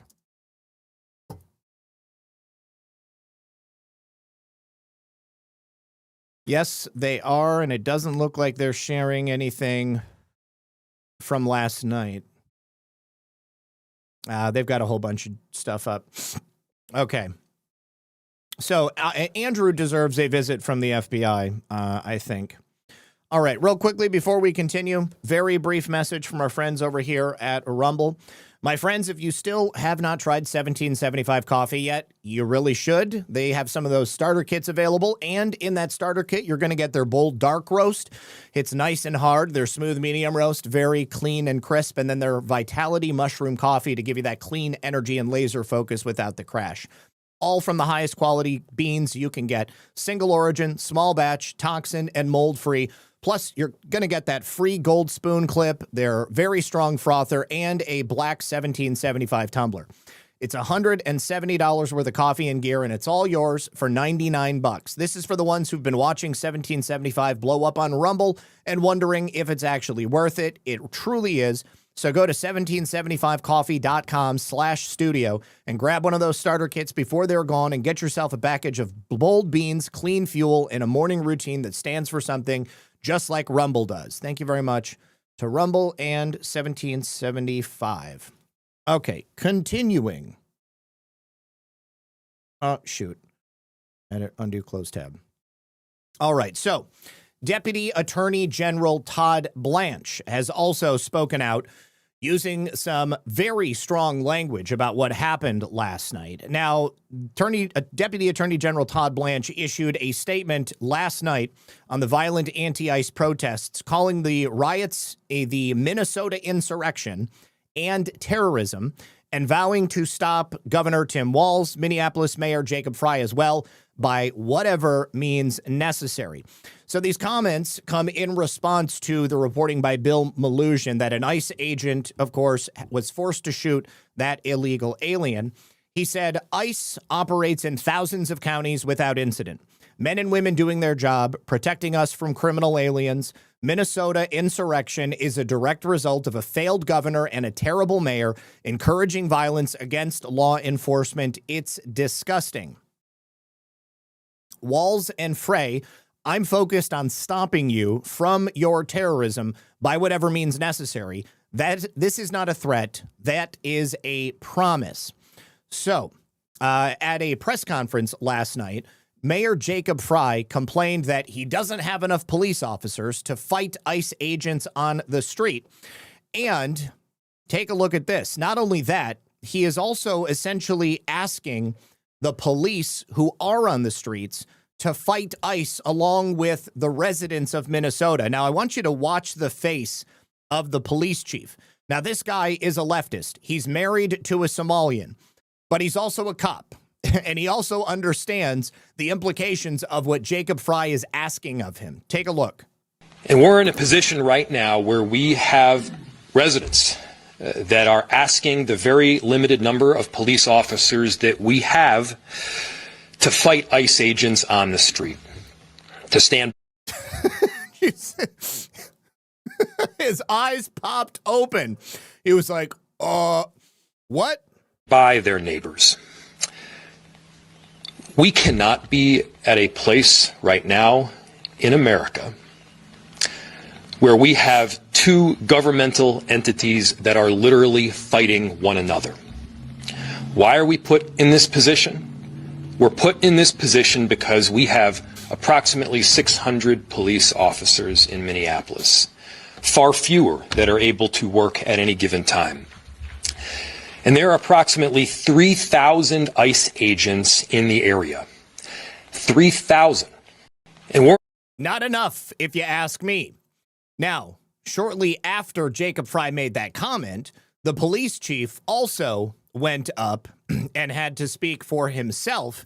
And Jacob Pkwy, take a look at his face. He also does not look happy because the cop, of course, has got to speak like a cop. My name is Brian O'Hara, BRIAN''HARA. I am the Minneapolis Police Chief. At 6:51 p.m., Minneapolis police received a 911 call reporting a shooting on the 600 block of 24 Avenue North. Preliminary information indicates that there was a struggle with a federal agent in front of the resident. During the struggle, the federal agent discharged his weapon, striking one adult male. The adult male then retreated inside of the residence, where he remained inside and refused to come out. Eventually, federal agents made entry into the residence, and the individual was brought to an ambulance where he has been transported to the hospital. Minneapolis police have secured the crime scene around the location, and the Minnesota Bureau of Criminal Apprehension, as well as the FBI, are on the scene processing the evidence. There's a crowd gathered in the area, and we have called for mutual aid from the Minnesota State Patrol and Hennepin County Sheriff. The crowd is engaging in unlawful acts. They have thrown fireworks at police officers, and at multiple times, gas has been deployed. Police are attempting. The rioters are engaging in unlawful acts. Jacob Pkwy was like, no. I just said you were going to stand with the rioters. To disperse this unlawful assembly at this time. I urge anyone that is at the scene to leave immediately. This is already a very tense situation, and we do not need this to escalate any further.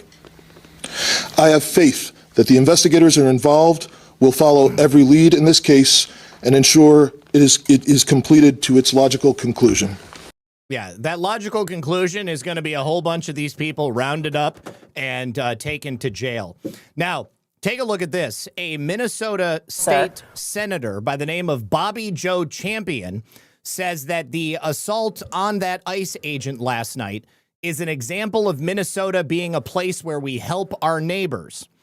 And CNN asks, well, if they used a weapon to attack the officer, does that change your opinion? And he says, actually, no. Would that change your opinion of whatever unfolded next?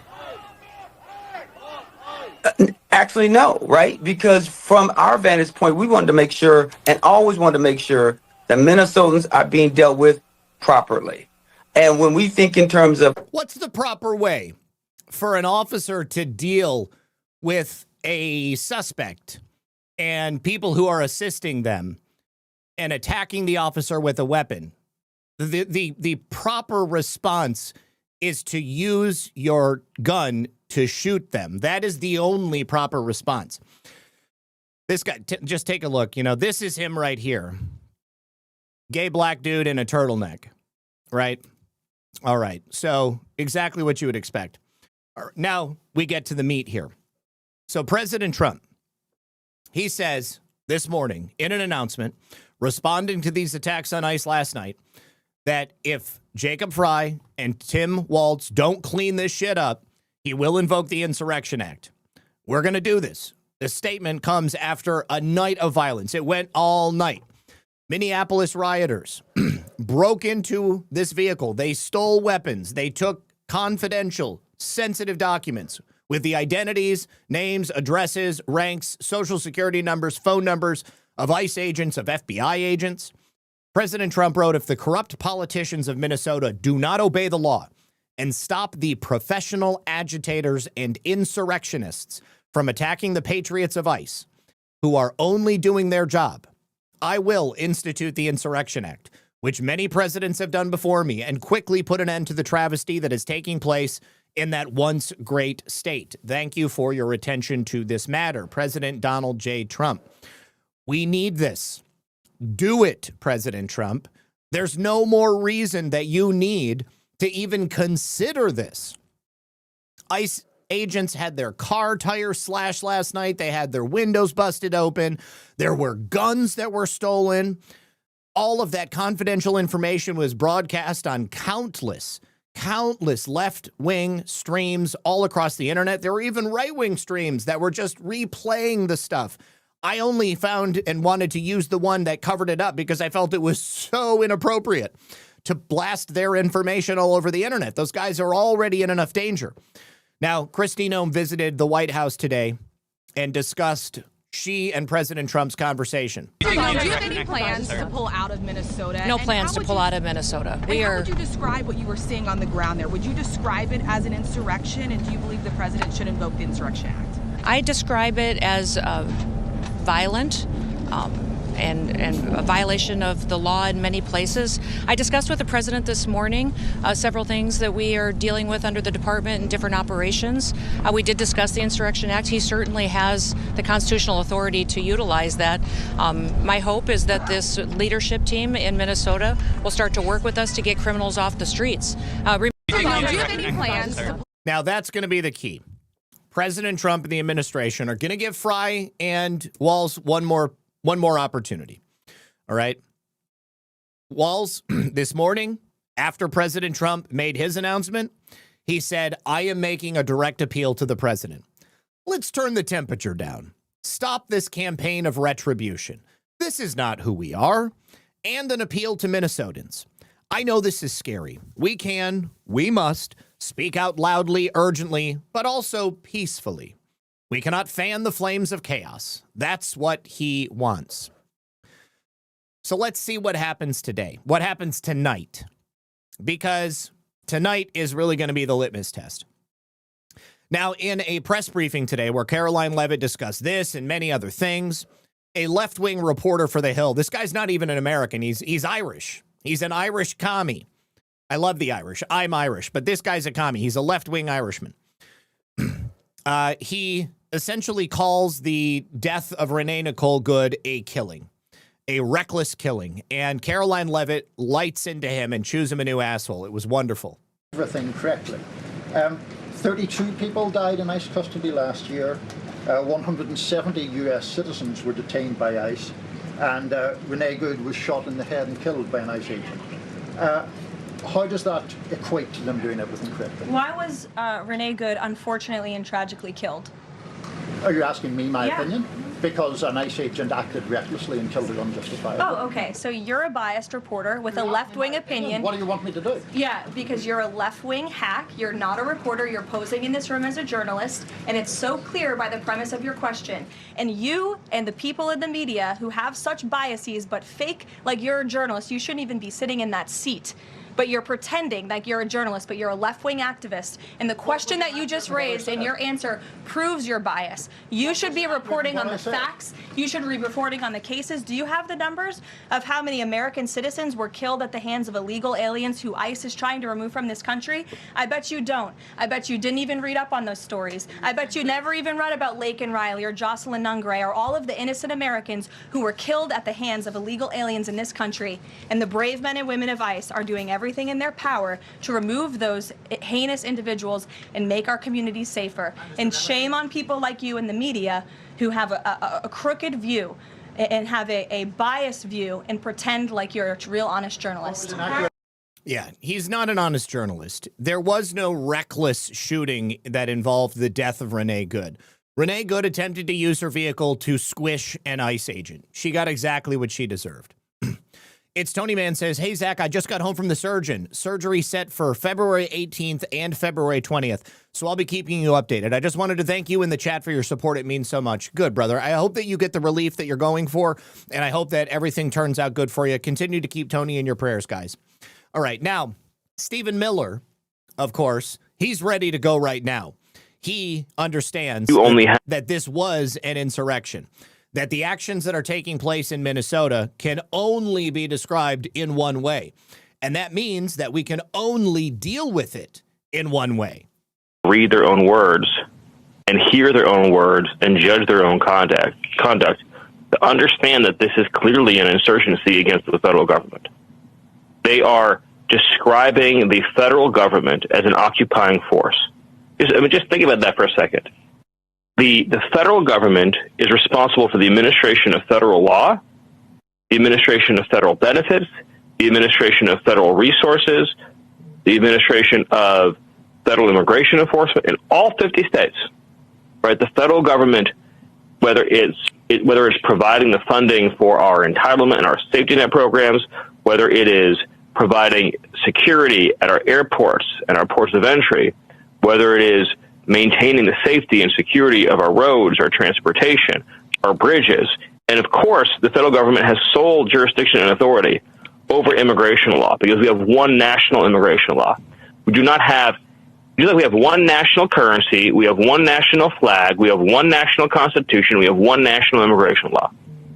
if you were to permit individual cities and states to ratify their own immigration laws for themselves, then you wouldn't have a republic and you wouldn't have a country. And that's the proposition that Fry and Ellison and Waltz are trying to test. They are asserting that they have the unfettered right to harbor aliens who have no right to be in this country and to effectively, in fact, to incite violent insurrection from organized agitators against federal forces to prevent those federal forces from effectuating duly enacted immigration law.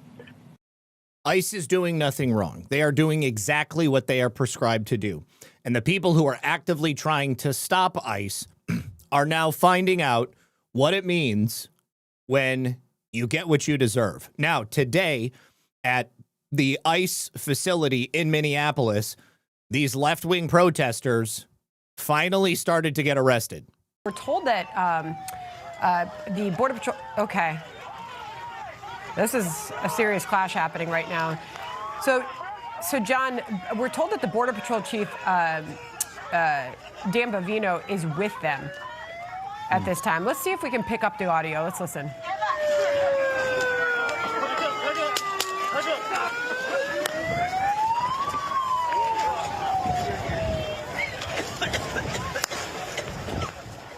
Okay, so obviously looks like tear gas has been deployed to push the protesters back down. It looks like the federal agents have had enough of this and they're trying to disperse the crowd. You heard the clack, clack, clack of the air guns firing pepper balls. Saw them yesterday in a similar protest that wasn't quite as big as this, firing pepper balls into the ground as opposed to actually firing them at the protesters themselves. We don't know why at this moment the federal officers have decided to push the crowd back. It may be that they were trying to get some vehicles out of that facility and the protesters were blocking the driveway. You still see some federal agents are back there blocking the driveway. But for some reason, the federal agents have decided it was time for this crowd to be dispersed. Let's listen to what some of the crowd is saying now here.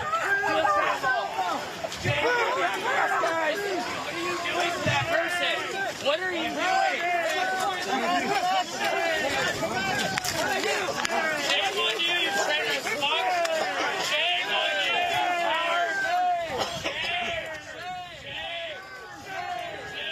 So ICE out now is some of the chants that we've been hearing. Yep. Gay. All right. Now, Stephen Miller also talks about getting those people who were involved in the protests and the riots and the destruction last night and actually arresting them. Take a listen to this. Well, I guess I'll just go back full circle and say that in Minnesota right now, the insurrectionists have come out of hiding. They're confronting our officers on the street. They're being arrested. This is a national security priority. More arrests of insurrectionists are being made every day, and each of those arrests then provides an opportunity to learn more about the network from a law enforcement and national security standpoint. So the active mapping of these groups is taking place right now. And it just goes to show you, just because you're not seeing a press conference about this person being arrested or that person being arrested doesn't mean that it's not taking place. Now, you guys, I actually got to go. Lisa's not here and the dogs. Well, can you hold on for just 1 minute? Tell you what, let me let the dogs out. I've got a couple of more stories I want to go over. Let me play you a little interlude. The dogs have to go to the bathroom. I'll be right back.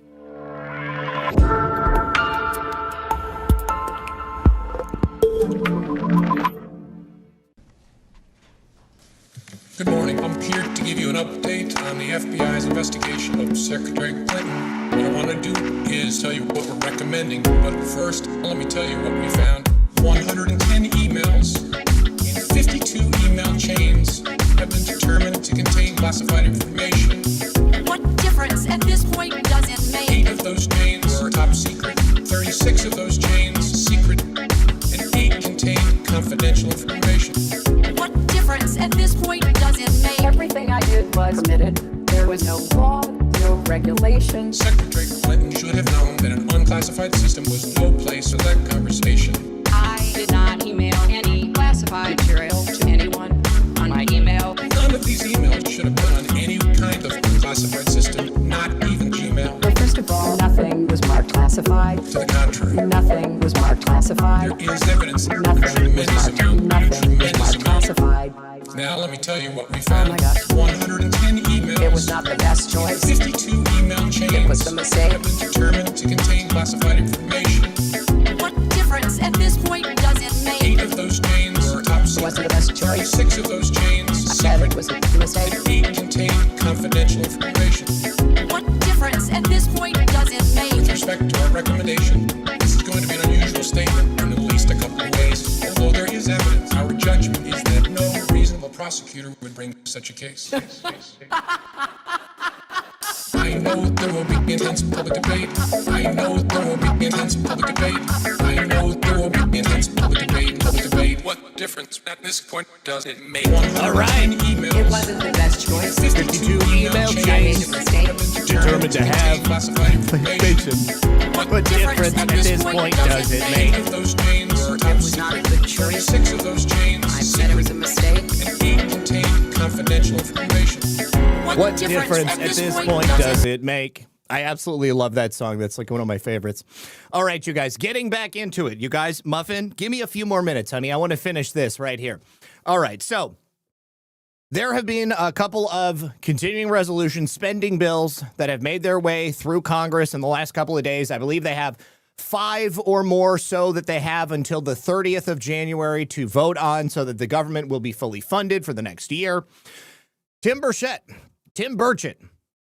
has tried to warn the American people about Congress sneaking in roughly $90 billion in dirty spending and, of course, alert us to exactly where some of that spending is going. Oh, shoot. I thought that. Yeah, here is his video. Let's take a listen. $90 billion that should not be spent. Hey, everybody. Tim Burchett. Hey, everybody. Tim Burchett leaving the House floor in total disgust. Chip Roy's amendment to reduce the District of Columbia Appeals Court funding by 20% and strike the salary and expenses funding of Judge Boasberg and Boardman's staff. And you know that bunch, what they've been pulling is ridiculous. They've in my opinion, they've completely got out of whack with what. I wish Tim would run for president, but something tells me he just wouldn't want the hassle. Went on. The next one was my buddy Eli Crane, Navy SEAL. Oh, B4UTC says that guy with the tattooed face has been arrested. Sweet. Unbelievable guy. One of my favorites up here. He prohibits funding for the National Endowment for Democracy. And that. Yeah. Okay, so Chip Roy was going to defund Boasberg's office. They cut that out. They kept Boasberg's office funded. Also, get rid of funding for the National Endowment for Democracy. Well, of course, Congress said, no, we've got to fund the National Endowment for Democracy. And so they kept going with it. I forget how many millions of dollars, and that didn't pass. I don't. I'm so frustrated with this bunch up here. And then, of course, the big bill, it cost $90.1 billion. And guess what? It passed because it had all that garbage in there. It sends $1.425 billion to Egypt, and then we're going to give Jordan build them a wall, and they're firing missiles at other people. What the hell, folks? Excuse my language. $6.15 billion for foreign military financing program. And yeah, they're going to come back and say, oh, they're going to buy a bunch of arms from us. Well, my mama used to say, I don't like making my living off of suffering of others, and that's just pathetic. I don't know. I'm just disgusted with it. We've came up here to do something, and we're not doing it. And they're going to pat themselves on the back. It was less than the last one, but we're funding a bunch of garbage. And it's a lot of this stuff we're funding, actually, when you dig into it, is funding stuff that Trump did away with. So you got to ask yourself, where the heck does the dadgum money go? And nobody's asking those dadgum questions. It's just, to me, it's pathetic, and it's disingenuous to the American public, and we need to start holding people accountable. So anyway, I'll keep voting my conscience, and we'll see what happens. Thank y'all. He's like one of the only honest people in Washington, D.C. Really sad. Q Patriot Angel said, "We hang for Zak." Thank you for that. And Zak, could you share that? So I have that video downloaded on my computer. I don't it's not a link. So you would want to look for Socialist Mop on YouTube, on X, on Rumble, and that song is by him. You will find it there. G. Fontes says, "Can't the president veto the Ned funding? He would have to veto the entire spending bill." That's the thing. All right, so you had 46 House Republicans join the Democrats to kill off this amendment to defund staff budgets for Boasberg and Boardman. Representative Roy said, "We rise to offer two amendments today, one of which is the amendment that I'm bringing forward right now. That amendment deals with what we call general government, that portion of funding that covers a number of areas, including our judges and how judges are funded. One of the issues we've been addressing is the extent to which the president, who is elected to fulfill a mandate, has been carrying out policies that he believes fulfill that mandate the American people gave him. Mandates that members and my colleagues on this side of the aisle should be fulfilled. And yet there have been judges who have been putting their personal preferences and activist tendencies in front of the will of the people and in front of the policies the president is putting forward in a way that raises serious questions about whether they are carrying out their jobs responsibly and in accordance with normal judicial ethics and procedures. They're not, and we know it. Therefore, I offer this amendment, which would reduce the budget of the district court, the D.C. court, and the D.C. Circuit Court by 20% and would remove staff funding for Boardman and Boasberg. These two individuals have been particularly egregious in their contempt for the president and in placing their personal views ahead of their duties as judges to carry out the responsibilities of the offices they hold. We created this court. We can dissolve this court. We can determine the funding for this court. The fact of the matter is we have a situation right now where judges abuse their power, plain and simple. Remember, Boardman and Boasberg were both supposed to be impeached. And the D.C. Circuit Court and the D.C. District Court are the locus of that abuse. In particular, they have harassed staff members because people raise questions about why you would zero out staff. Well, I'll tell you. Ask Dan Scavino, ask Mark Meadows, ask a number of these people who have been targeted and harassed by these judges. In January 6th, we should make amends. We should not fund this court to continue its lawlessness. Well, obviously that didn't work. You had 46 Republicans vote with Democrats to stop that amendment from going through. And I'm not even going to read all of them, but it's a lot of people that you know, probably a couple that you like.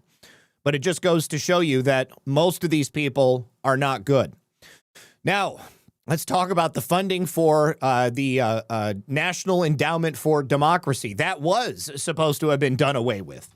But Congress has voted overwhelmingly in favor of it. 127 to 291, 291 in favor of continuing to fund the National Endowment for Democracy. Representative Eli Crane had put forward an amendment to prohibit the $315 million in funding for them as part of this 2026 spending package. Following the vote, he took to X to vent his frustrations. He said, "The swamp is real, but we did pass the Shower Act this week. I could use one after spending so much time in this awful place." Then he continued by saying, "Tonight, the Uniparty rejected my amendment to defund Ned. 81 Republicans voted with Democrats to fund this rogue organization that fuels global censorship and domestic propaganda. We will keep fighting." And there's even more here that too many for me to even bother going through. You will remember that the National Endowment for Democracy is simply a cutout for the Central Intelligence Agency. That's according to former State Department Deputy Assistant Secretary and founder of the Foundation for Freedom Online, Mike Benz. It was started back in 1983. It's funded directly by Congress. Under the guise of promoting democracy, what once was considered covert actions have now become overt. According to an opinion piece in 1991 in the Washington Post, the sugar daddy of overt operations has been the National Endowment for Democracy, a quasi-private group headed by Carl Gershman that is funded by U.S. Congress. Through the late 1980s, it did openly what we had once been unspeakably covert, dispensing money to anti-communist forces behind the Iron Curtain. As with many of these government-funded nonprofits and cutouts, what started as a possibly well-intentioned organization has turned into an imperialistic disaster. Ned has a publication called the Journal for Democracy, and they called for the arrest of Poland's PIS party to ensure that populism does not return, comparing it to the crimes of communism. In September of 2023, Ned welcomed Victoria Nuland to its board of directors. She was the former State Department official and the orchestrator behind the 2014 color revolution in Ukraine known as the Maidan Revolution. Victoria Nuland had previously worked under the Bush and Obama administrations. She did not work during Trump's first term, and then she rejoined during the Biden regime. During Maidan, Ned funded over 60 projects in Ukraine to promote democracy, mostly civil society groups that were involved in the protests that eventually unconstitutionally overthrew the democratically elected Ukrainian president Viktor Yanukovych. Ned is also alleged to have supported an unsuccessful coup against Venezuela's Hugo Chavez back in 2002 and funded opposition groups in 2019 to undermine the Venezuelan government. And the list of countries that Ned has been accused of meddling in regime change is vast. It includes Ukraine, Venezuela, Nicaragua, Belarus in 2020. They also funded organizations such as Universal Rights, supporting families of political prisoners, and other civil society groups and so-called independent media, but they don't support independent media here in the United States. They were involved in the 2001 coup in Haiti against President Jean-Bertrand Aristide. They also meddled in Bolivia, Cuba, Libya, Georgia, Serbia, Mongolia, and Kyrgyzstan. And on their website, they have 330 projects in 11 countries with $38.5 million in funds in Central and Eastern Europe for fiscal year 2023. So obviously, the Central Intelligence Agency, maybe, or perhaps whomever covers blackmail at the National Endowment for Democracy, got to those Republicans. Maybe they convinced them that without the National Endowment for Democracy, then nationalism was going to take over all around the country. I don't know. Let me see. ZBM says, trying my ivermectin tomorrow morning, hoping it fixes my weird issue again for the great sponsors and nonstop awesome show, dear sir. Thank you, my friend. Cheers. We can't wait for these sweet puppies. And then it's Tony Man says, Zach, do you have the clip you showed yesterday with the car running over the ICE agent? I didn't see it anywhere else. It depends on which one you're talking about. Are you talking about the one where the guy got hit by the car and then he flew backwards? That was not an ICE agent. That was a cop, and that was from March of 2025. But then there's the ICE agent who was holding the phone when he got hit by Renee Nicole Good. I don't have it right now, but I mean, it's all over Twitter. Give me a little bit more information, and I'll see if I can't point you in the right direction. All right, now, the one good thing that came out of all of this voting was the Senate Republicans were successful in striking down that Venezuela War Powers resolution. We did have 2 GOP senators flip, which included Josh Hawley. He came back to vote against it, probably because President Trump said he was going to primary him. And then it became a tie vote. So J.D. Vance ended up giving the tie-breaking vote. And for 52 to 47, this was voted to limit President Trump's military powers in Venezuela initially. But then with those 2 senators flipping, Hawley and Young from Indiana, that allowed J.D. Vance to vote, and the whole thing was cast aside. So good news. We're going to continue doing what the hell we want to do down there. And I think we'll go ahead and call it there because everything else that I had was just kind of filler, basically. All right, before we go, final thank you from our friends over here on Rumble. You guys, you've probably noticed that Rumble is growing. It's growing fast, and it's not slowing down. They are building a real alternative to big tech that puts creators first and actually protects free speech. Now you can get Rumble Premium. It's an easy way to upgrade your experience. With Premium, you'll get ad-free viewing across the entire platform. No pre-rolls, no interruptions, just the content that you came for. Plus, Rumble Premium members unlock exclusive content like bonus videos, behind-the-scenes drops, and a lot more from your favorite creators. Right now, Rumble is offering $10 off an annual subscription. You can pick that up by going to rumble.com/premium and use the code STUDIO at checkout. Once again, that's rumble.com/premium, promo code STUDIO. No ads, more freedom, and content you actually care about. That is the deal. All right, now let's see if Tony responded here so I can find the video you are referring to. Lisa will be home in 5 minutes. Oh, cool. Thank you. Okay. Let me see. Maybe Tony's not here anymore.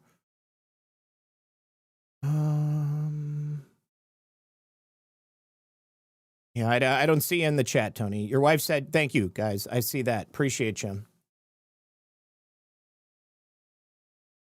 All right, so here, let's go to X real quick. I'm going to assume that Tony was talking about, President Trump did announce his great healthcare plan. He did a 5-minute Oval Office address, but essentially it covers lower drug prices, lower insurance premiums, holding big insurance companies accountable, and maximizing price transparency. Now, President Trump is having this go through the legislature right now, the House and the Senate. This is going to be voted on, and this should be implemented here rather quickly. So people like myself who do not have insurance, then maybe in the near future will have some ability to get some. Here, let me go ahead. ICE agent struck by vehicle. Tony, I'm going to assume that you're talking about the Renee Nicole Good video, but I feel like a lot of people have shown this. Yeah, this is it right here from Alpha News. Okay, so Tony, I'm going to drop this into the chat. Hopefully you see this.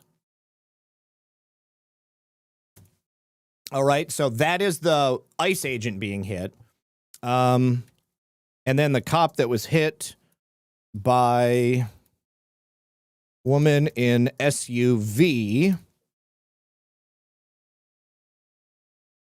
Not that one. Here, this is the one that I showed that maybe might be what you're talking about, because this happened in May of last year. Okay. And there's the second one. All right, you guys, let me pass out these gold pills. And oh gosh, I totally forgot. I've got to give thanks for the gold pills. Let me see. First, Darla. Oh, yes.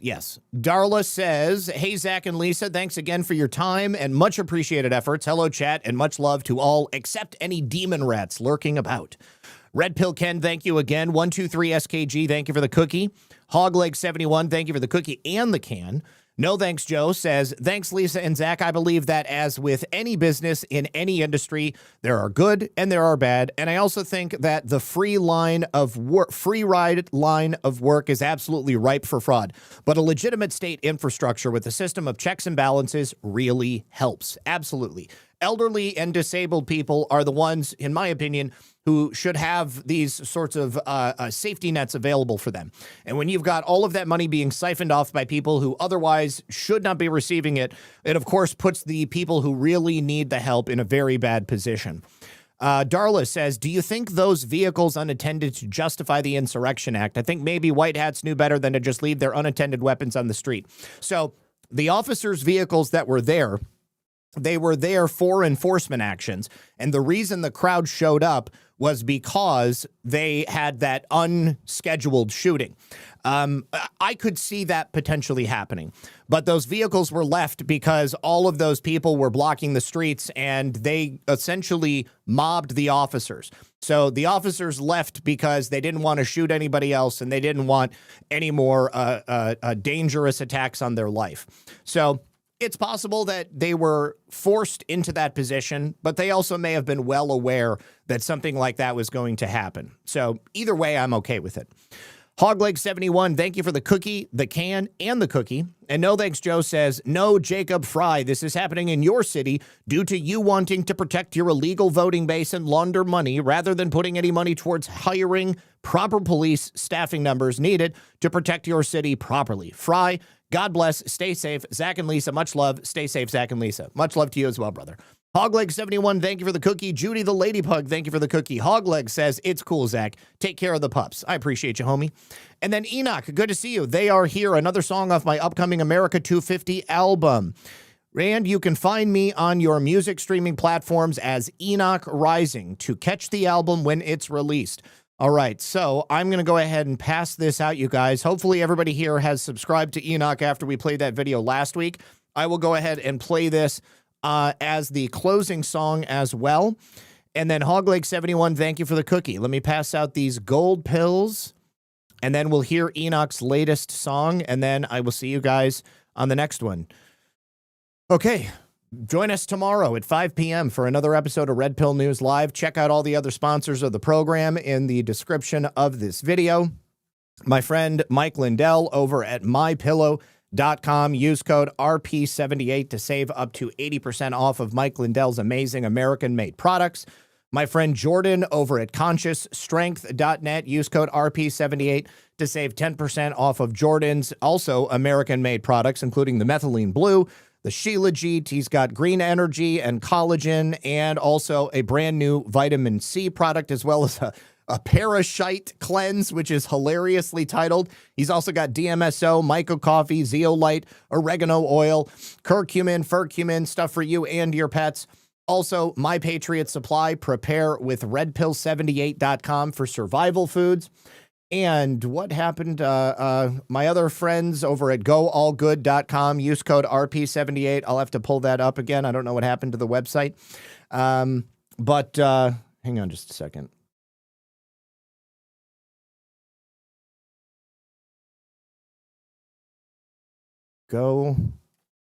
goallgood.com. There we go. Goallgood.com, right there. Clean organic ingredients, and this is made with American-sourced tallow.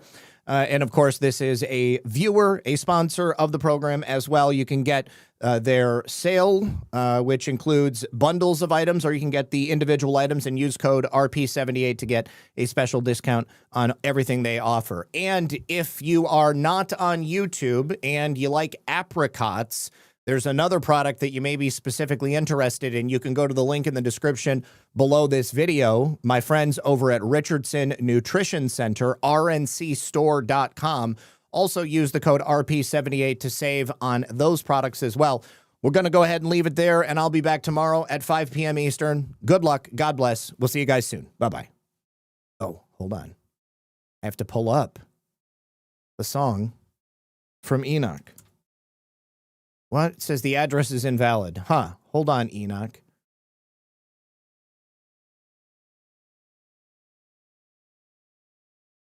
Where is it?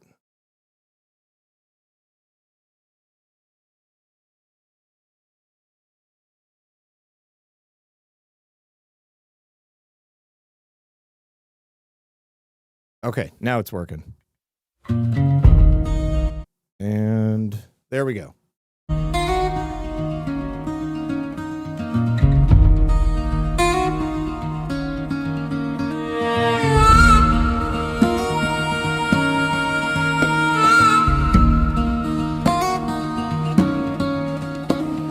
I was in the barn past midnight, lantern low, the cattle stirred, cold breath climbed the rafters when I heard that sound. A horse runs hard without mercy, leather creaks and iron rings, and a voice cut through the darkness like a bell you cannot unring. He said redcoats march from Boston to Lexington before the dawn. They're coming for the powder, for the muskets hanging on the wall. No sermon, no declaration, just a warning sharp and plain. And the rider vanished back again into shadow, mud and rain. Wake the sons, wake the neighbors, wake everyone in. History don't knock politely, it whispers, they are here.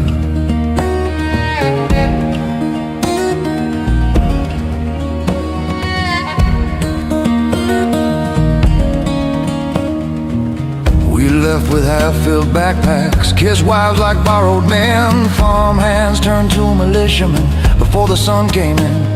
At Lexington, the grass lay red, redcoats stood stiff and tall. They fired like a Sunday drill, we learned that wasn't at all. We fell back toward Concord town, not broken, just unbound. We slipped behind the stone and trees where kings don't own the ground. They marched by drumming officers, straight lines, proud and neat. We answered from the hedgerows where the winds at their feet. Wake the sons, wake the neighbors, wake everyone here.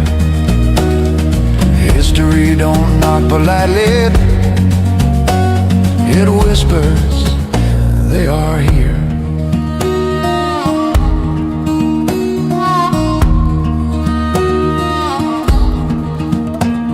While redcoats fought the road itself and lost men step by step, we moved 3 cannons out of sight with nothing left to bet. Steel-grown mud grabbed at every wheel, we froze at every sound. We hid the firepower like it was never meant to be found. One went down in a thicket tight, one slept beneath a well. One cannon stayed beside me like a secret I couldn't tell. They marched right past its hiding place, boots within a stone, and never knew the earth beneath had teeth of iron bone. Wake the sons, wake the neighbors, wake everyone near. History don't knock politely,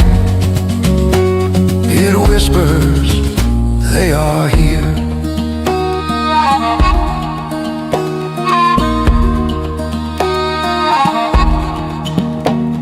When Boston hungered hard for guns, we freed that buried steel, pulled it slow through frozen ruts till pain was all we'd feel. The mules gave up, the men broke skin, the road drank every strain. But mile by mile we bought that path with sweat instead of chains. We hauled that cannon into Boston on grit instead of wheels, and at Bunker Hill it told the crown how buried iron feels. History don't knock politely, it whispers,